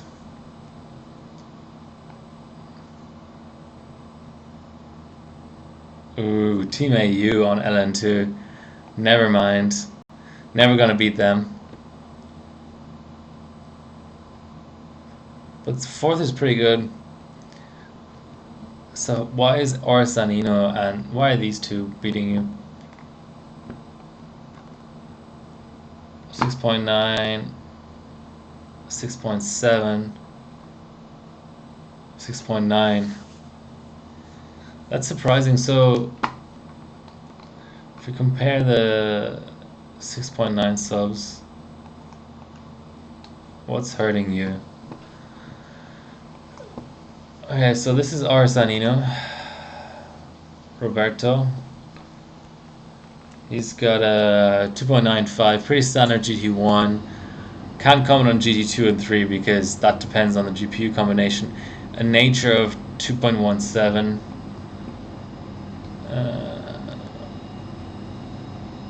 Hello, internet. So better nature 2.23. A worse GT1. Do you know about? Do you do priority and affinity? That looks like a rerun problem, to be honest. GT1 is probably the graphics test that varies the most on 3 Mark 03. And to get less than 2.9 on a 6.9 gigahertz CPU, that especially on, you know, whatever, your memory's probably pretty okay. Where's your memory? Yeah, 2000 CL, 4000 CL12. That's, I don't know, it all, no priority, no affinity. So, I mean, okay, high refresh rate, 240 hertz monitor if you have it, helps so much in 3 Mark 03. Affinity is like not great, but sometimes it can help. Now, LOD does jack shit for GT1. D3D overrider, I find that when 240 hertz is on, it actually does nothing as well. So the most important things for GT1 are CPU frequency, number one. Number two, I would say, is priority. So having real time or very high priority. Yeah, D3D overrider can make it work. Yeah, so CPU memory, CPU clocks, priority, and third, I would say maybe affinity or LOD. And then D3D overrider at a certain point. Sorry, let's start again. CPU frequency number one, high refresh rate number two, high priority number three, and then come affinity and LOD. And then way down, just specifically for GT3, is D3D overrider and like driver and OS tweaks and all that kind of shit. And the way I look at GT1s is I look at the peak, So there's a certain point pretty early on, sort of in the first 10 seconds, where you see the frame rate peak. And I used to look at it, and if it didn't, on certain cards, it was really easy because it would reach 10,000 FPS. And if it didn't reach 10,000 FPS, I would hit escape straight away, because GT1 is actually, I wish I could bring up the formula, but GT1 is the GT inside of 3 Macro 3 that is weighted the lowest. So each frame of GT1 is worth less of the overall score than each frame of any of the other GTs. But the way I see it is the shortest GT, and it's the highest FPS GT, and it's the easiest GT to control because it's the first GT. So I would always quit on a low GT, and it's just luck of the draw, right? You're in the 1,000 of FPS range, so sometimes you just get a slow score, and I would just hit escape. So I would imagine you're at 2,800 because you don't have priority, and maybe you don't have high refresh rate, but at 6.9, it's different for every bench, but I would consider 2.8 completely unacceptable. I would rerun until I get a 2.9 or above. At 6.9 gigahertz, to be honest, especially on powerful cards like this, I would say that you should aim for 3K. I don't think I would quit a run when it's a 2.97 or 2.98, but you should aim for 3K. And it's easy to find out, right? Your cards are not on cold. Your CPU should be full pot, so you don't have too much to do during the run except watch the FPS. So the end frame, yeah, I guess you know Elmore's calculator. Meanwhile, I have the archive link. But I think it's really useful. This is the only thing I really look at, especially on ambient benching. I look at this all the time, is the end frame. So I can't remember what a 3K end frame is, but I can tell you in a second. So let's look at 3 Marco 3. So your end frame for 3K is 12,006 or 126,000.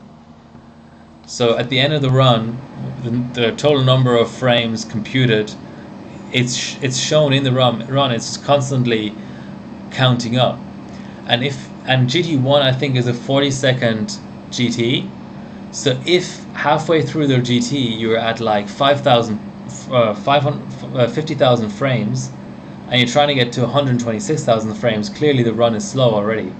The peak, I think the peak is a better way to judge it, because it's earlier in the run.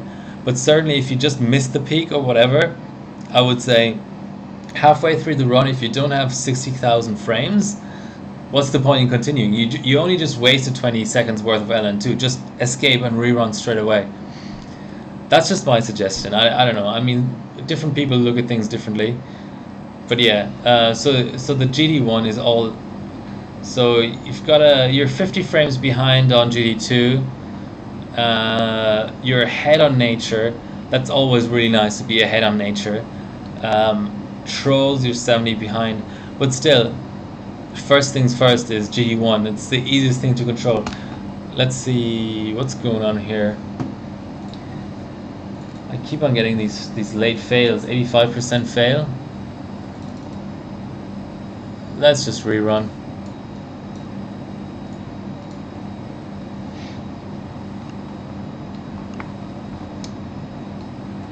So let's have a look at my expectation would be that the cold run would actually have a pretty low GT1 because it's on Skylake, original Skylake, so you don't have the raw clocks.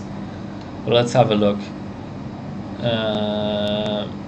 Wow, so see, this is an ultra ultra tweaked GT1 because the GPUs don't factor into it. So you're talking, you know, over, well, this screenshot is not accurate, but 230 megahertz less on the core. Are we on Vista? No, we're at Win 7. So the XP doesn't come into it. Sometimes you can get faster GTs with XP and stuff on older graphics cards, but you're basically on the similar drivers, um, similar OS and everything. This was probably not even on a high refresh rate monitor, so everything's working against these guys doing this benching, and still somehow they got a 2.9 for GT1. So that would indicate to me that this is like 30 reruns easy, or just a really tweaked run. But so the interesting thing too is that nature is only 20 FPS faster. So that's what you get with GPU clocks is nature. Trolls and stuff is the same as RSI. So that's where it gets messy. GT2 and GT3 are not that easy to call as GT1 and GT4 nature. Okay, so we did actually get a pass. Is it any good? I don't know, but let's find out. 12 FPS on an overkill run.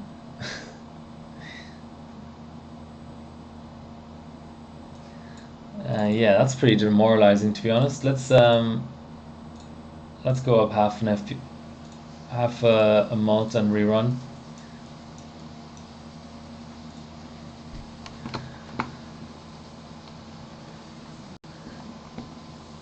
Interesting category though. I like it. I like it when cold and different CPU frequencies and stuff mix like this, to give you a very colorful sort of top four.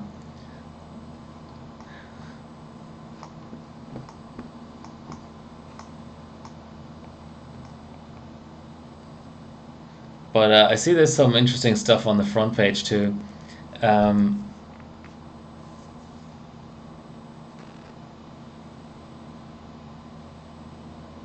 Yeah, Avalanche put out a few runs on his 5.6 gigahertz GPU. At least he didn't beat me in extreme. He beat me in basic. Having basic. So that's an earlier fail. I don't think this chip is any good, really. It really seems to be struggling. Let's give it a bit more juice.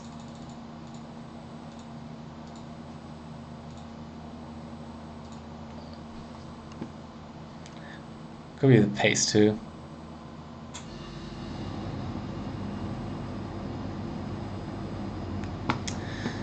Custom water. Yes, that's a slight dig at something that's going on with that sub.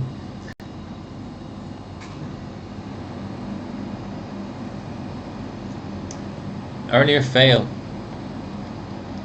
Maybe it's too much V-core.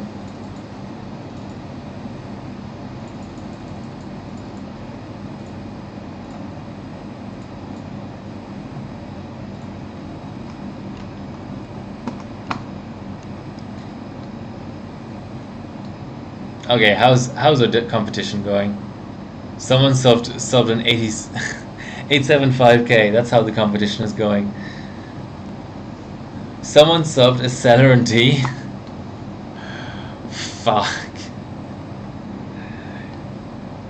Style points. Celeron D. Let's see. Oh, this is for the DDR2 physics stage, so it's not as utterly crazy as Celeron D for Dogpile would have been. But a physics score of 445. That's hard to do. Yeah, bugged memory window too. I wonder if this is considered to be legal. Biostar, a G31 board. Nice. So yeah, Stinger Yar has been busy benching the oldest possible chips he can find that are still compatible with DDR2 boards. A Pentium 4 Prescott, Northwood as well. Still faster than Celeron D somehow. Oh, someone's benching GeForce 7000.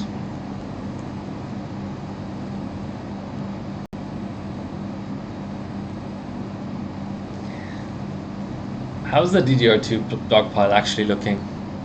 That's what I want to know. So we've got Team MLG first. R/overclocking is slacking off, but let's see if we have some sort of result here. No, I don't know. I don't know what's going on here.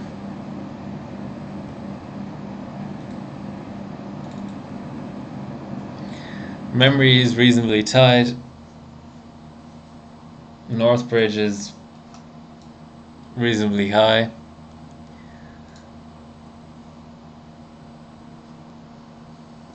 Okay, let's do a normal run. Maybe we're getting some sort of desync.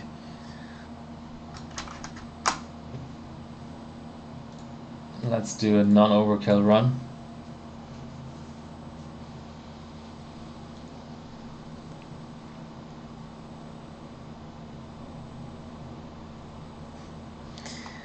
So the only true contributions for r/overclocking are YOS on quad cores,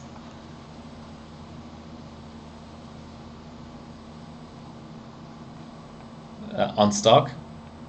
So yes, enough said about that, I think. On Windows 10, a DDR2 platform on Windows 10. That's impressive. Negatively impressive, I think.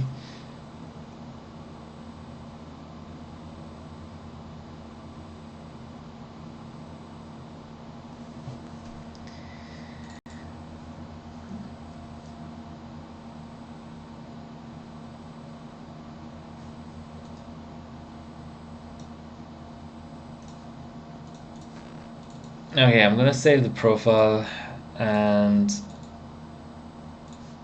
give it a quick reboot in case that crash earlier somehow had some sort of negative effect. I'm getting 12.5 FPS no matter what I'm doing, so it's a bit of an issue.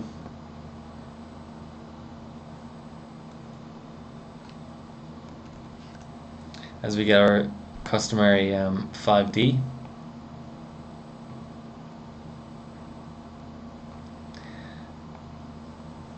So Team Hardware Reactor is going strong on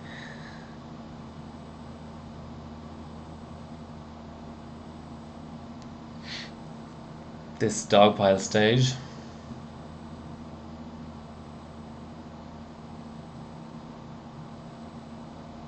$33 subs.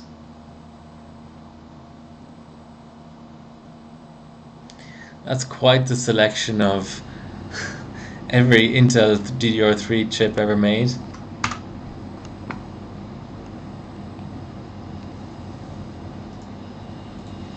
I think it's the wallpaper tweak. I think on a black wallpaper this would do 15 FPS.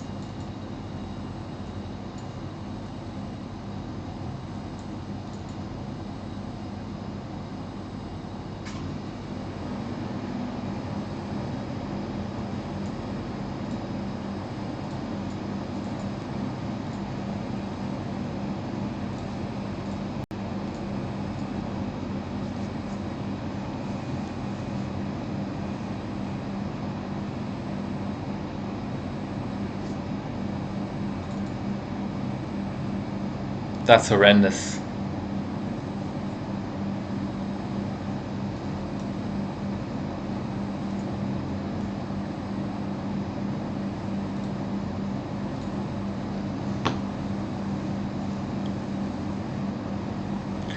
Well, it's recognizing all 8 threads. There's nothing funky going on like that.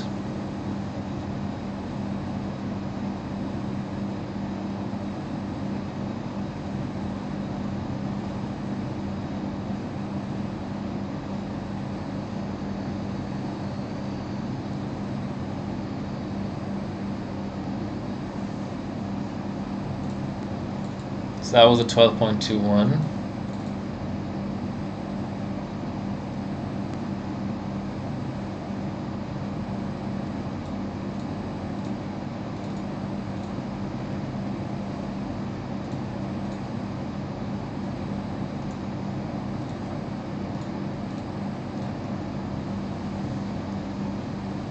$894 FPS. That's definitely an improvement.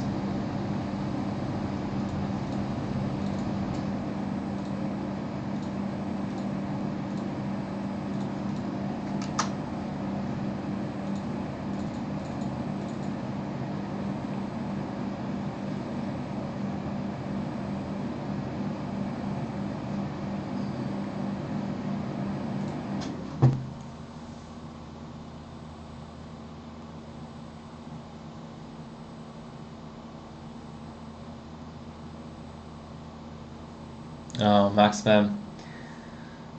I mean, it's a Crosshair 5 Formula OS.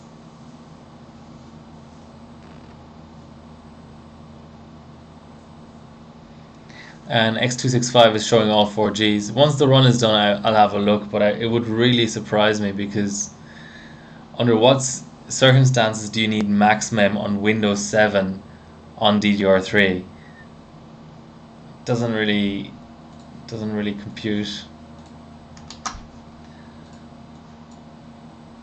No, all the physical memory is showing.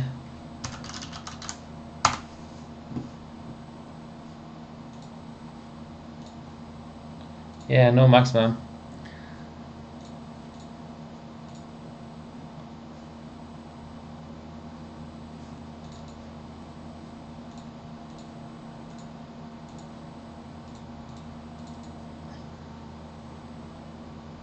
Let's get a pass out and I'll start a 4K. Get some snacks of the liquid kind.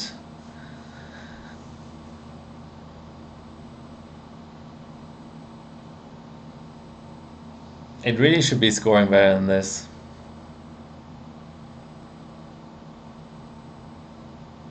I wonder if it's misidentifying some of the CPU instructions or something. I'll have to compare it to other subs, but it's very slow.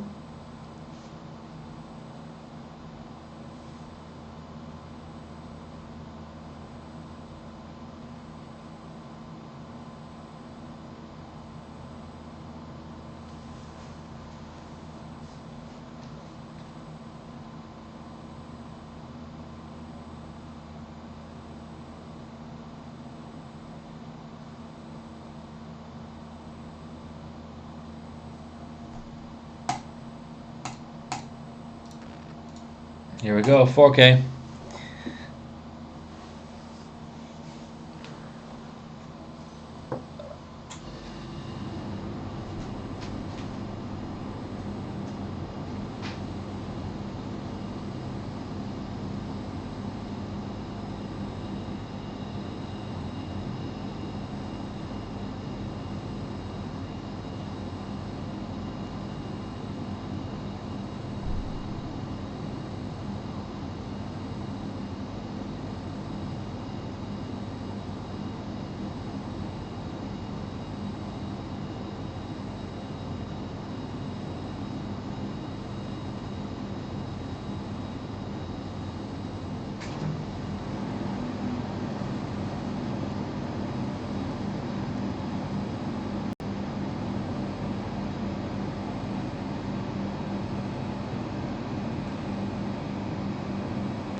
Oh wow, it's still running. I didn't expect that.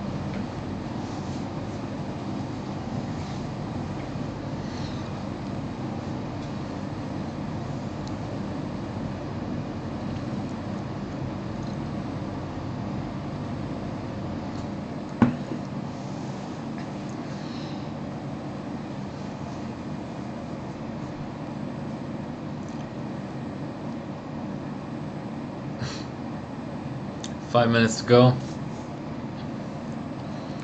Well, Bullshooter has been doing his best to sub. I don't know. I'm in two minds about this dogpile stuff. It's a bit crazy that someone subbing 100 CPUs at stock would beat someone subbing maybe 20 or 30 CPUs on LN2.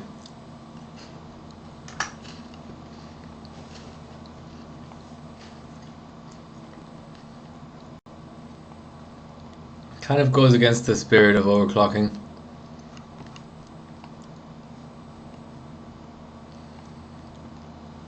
Well, how's the rest of DDR3 going?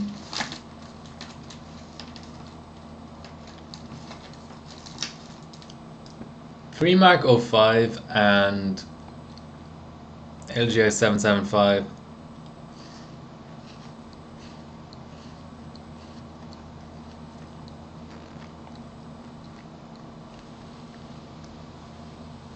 Someone did actually do LN2 apparently.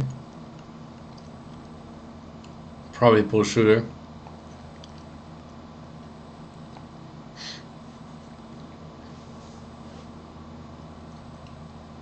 Well, SS.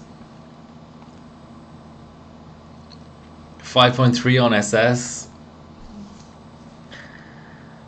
That's decent, I suppose.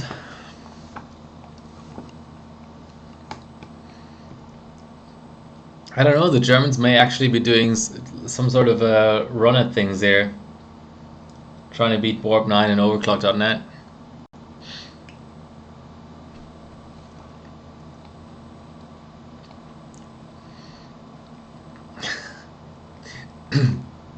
Ice Storm as well. Geez, they're first in Dogpile, first in 05, first in Ice Storm.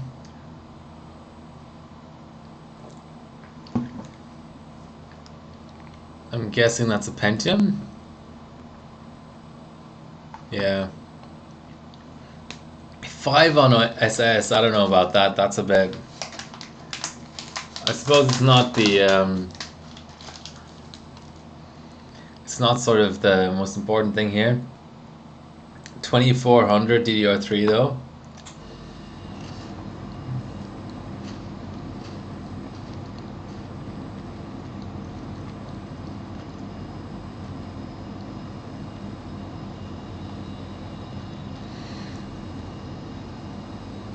I swear that's the first time I've seen a maximum 6 extreme in a sub.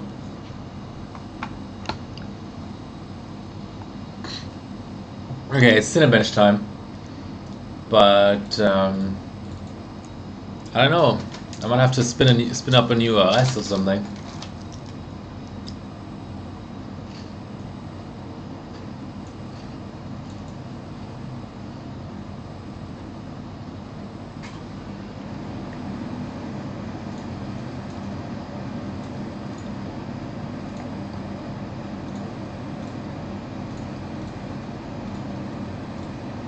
Okay, let's see if Cinebench efficiency is there.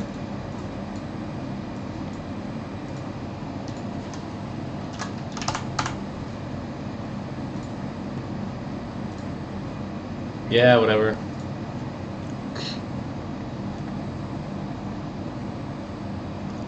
Well, it's recognized the eight threads. That's a start. That's a good start.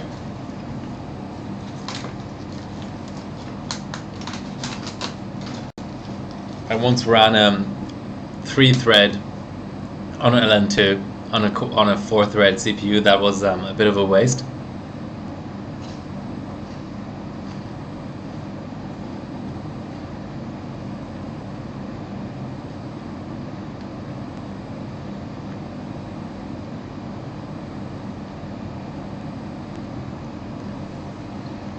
So I'm sort of scared to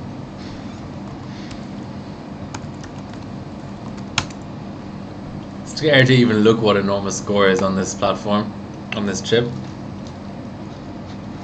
So 785.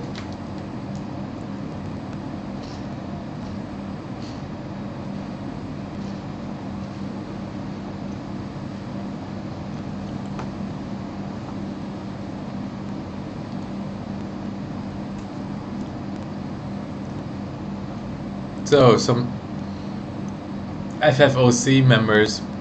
Oh, I'm at 4.8, I think.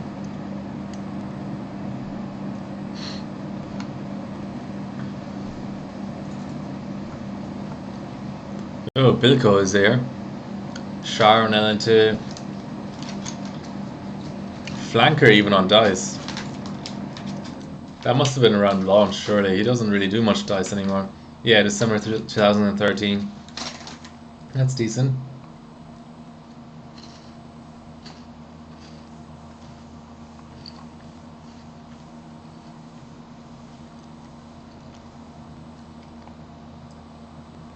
This is actually not a bad score, now that I look at it. So 4.8.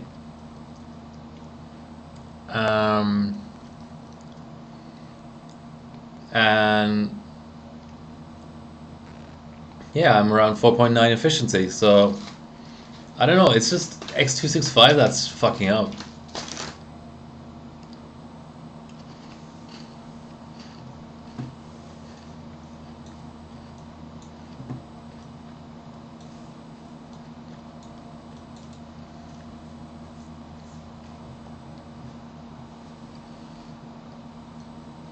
And I haven't even done real-time mode or off-screen or any of that kind of jazz.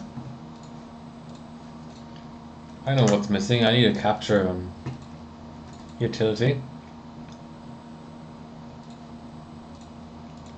And I won't find it there.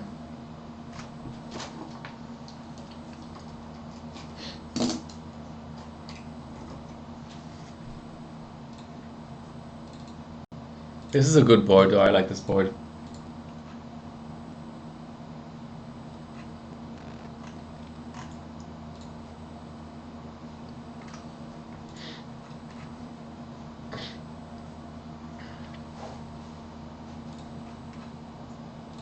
There we go.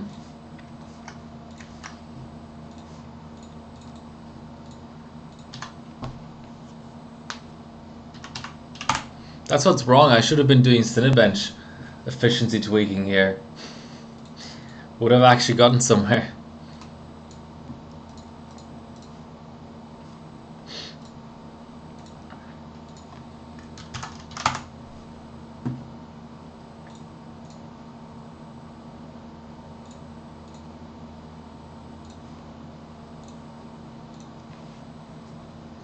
Okay.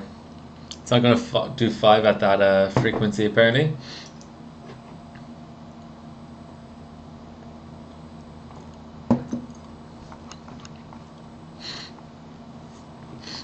So H2O, just out of curiosity, what kind of V-core was this guy doing?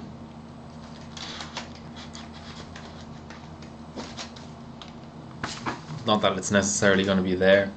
1.525. Okay, I can do 1.525.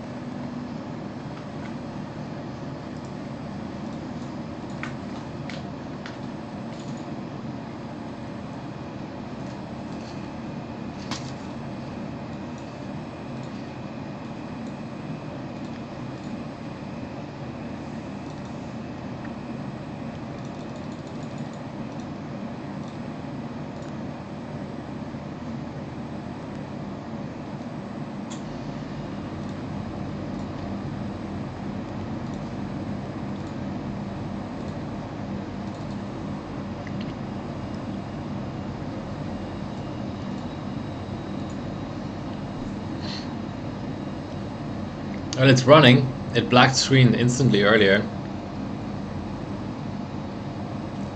Then again, I don't know what multiplier I'm at.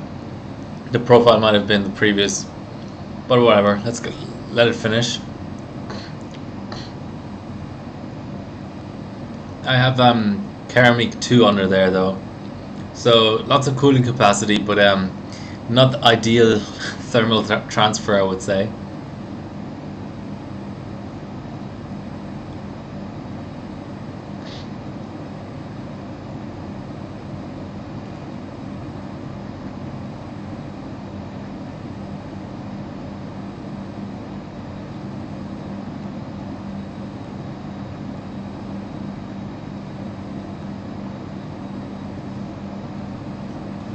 So previous run was 785. At least this proves that there's not massive buildup of heat on this V core or anything.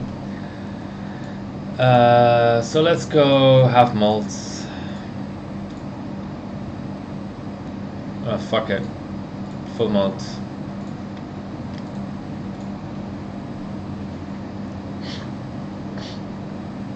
Give me that 5 gigahertz run.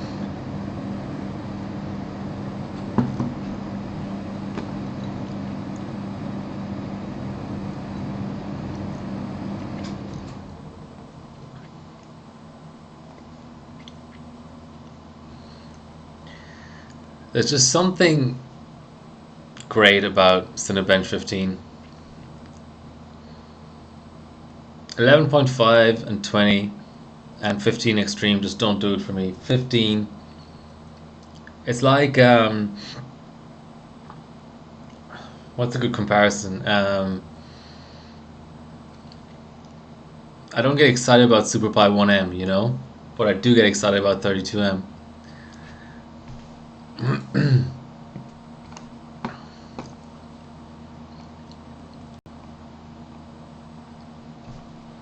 Well, there's the 5G pass. That's something.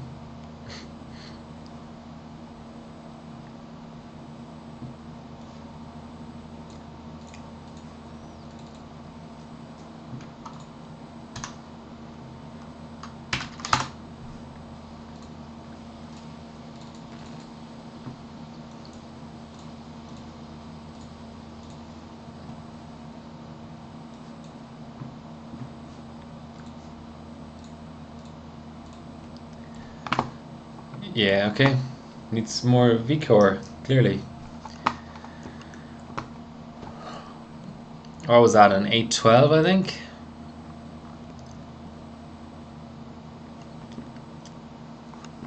So that's around the 5.1 range. My man Chispy with horrible efficiency there. I wonder what went wrong there. He was having an off day. Best overclocker in Puerto Rico. Old school guy. Yeah, obviously DDR 940 isn't gonna get it done. That's fair enough. Might have been just limited in what kits he had around or whatever.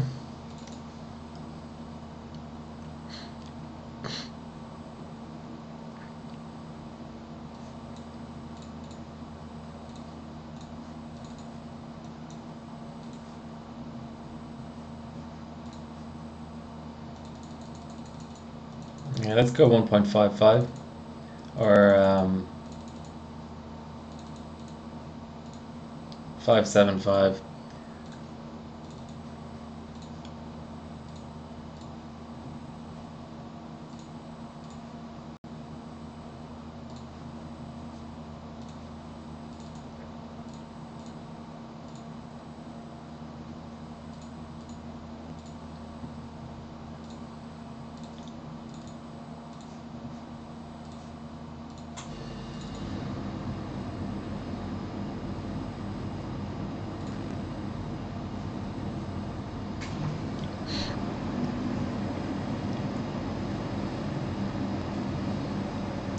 I mean, it's definitely not the whole story, but that's kind of what I Yeah, good night, Bilko.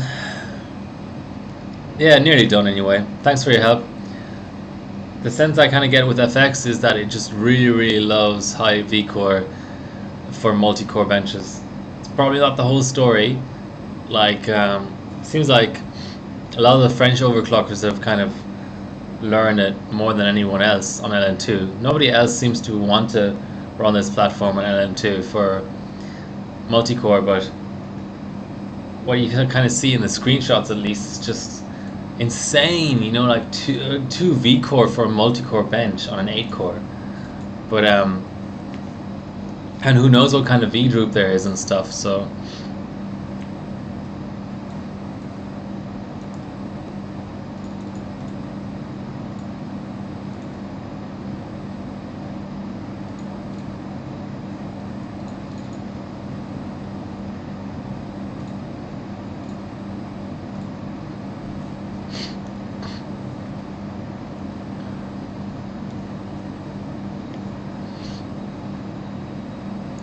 yeah, okay.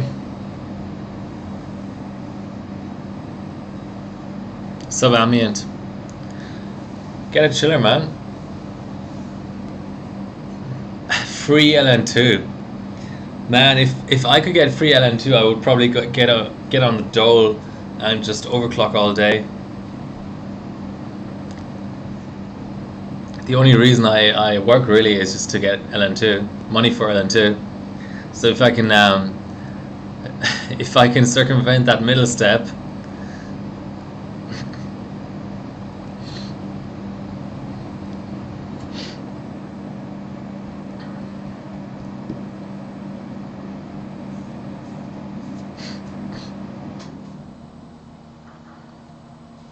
how does that even work? Free LN2 sounds amazing.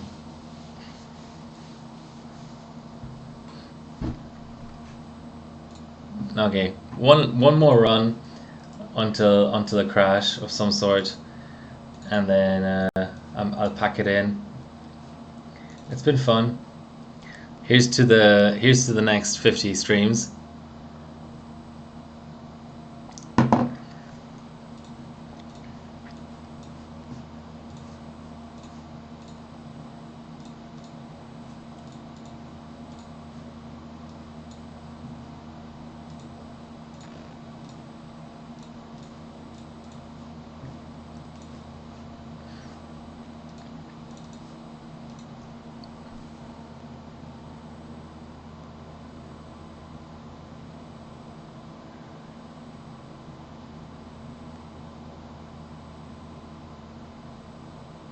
University lab, but if it's the kind of lab where they're just freezing like samples or whatever, they usually have a very limited supply.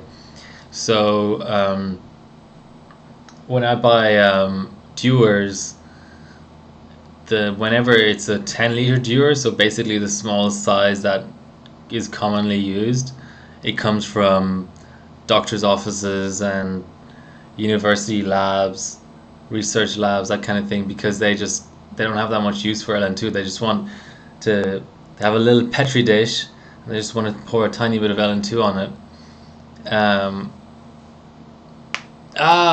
But if it's superconductor, they need a shit ton, so there you're safe.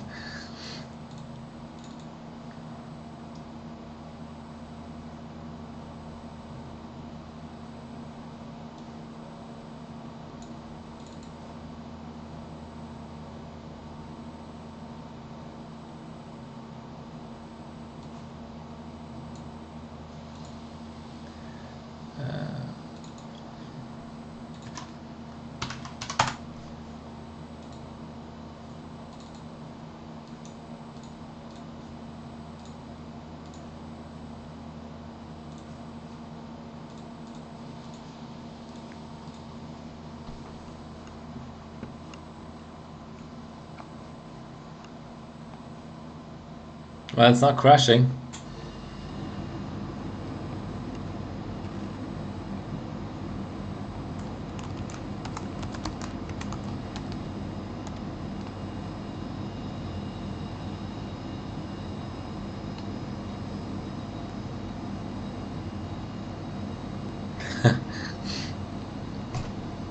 I nixed it. Let's try just under 1.6.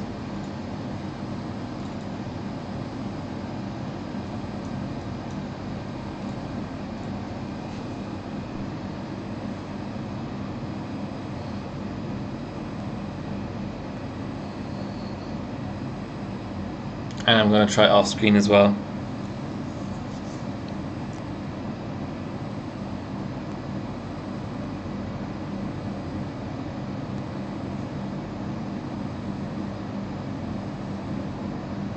Bin doesn't really matter.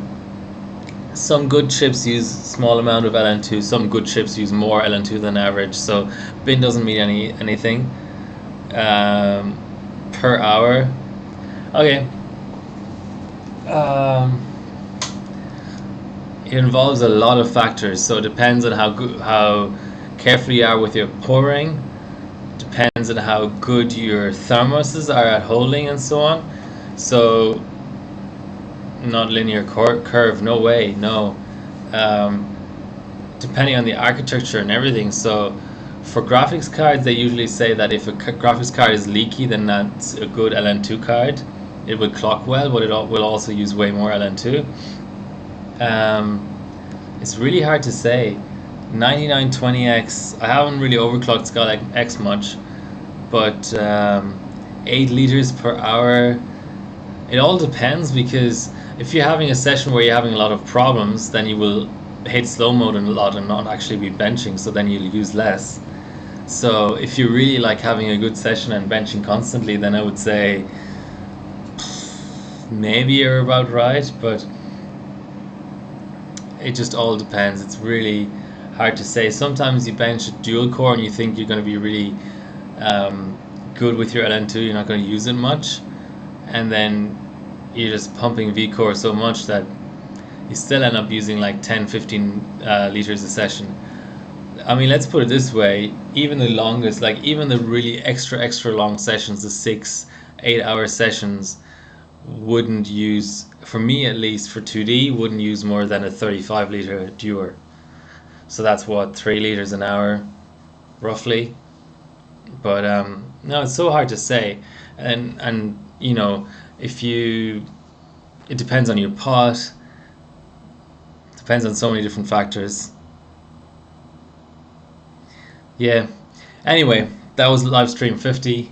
I'm gonna go to sleep.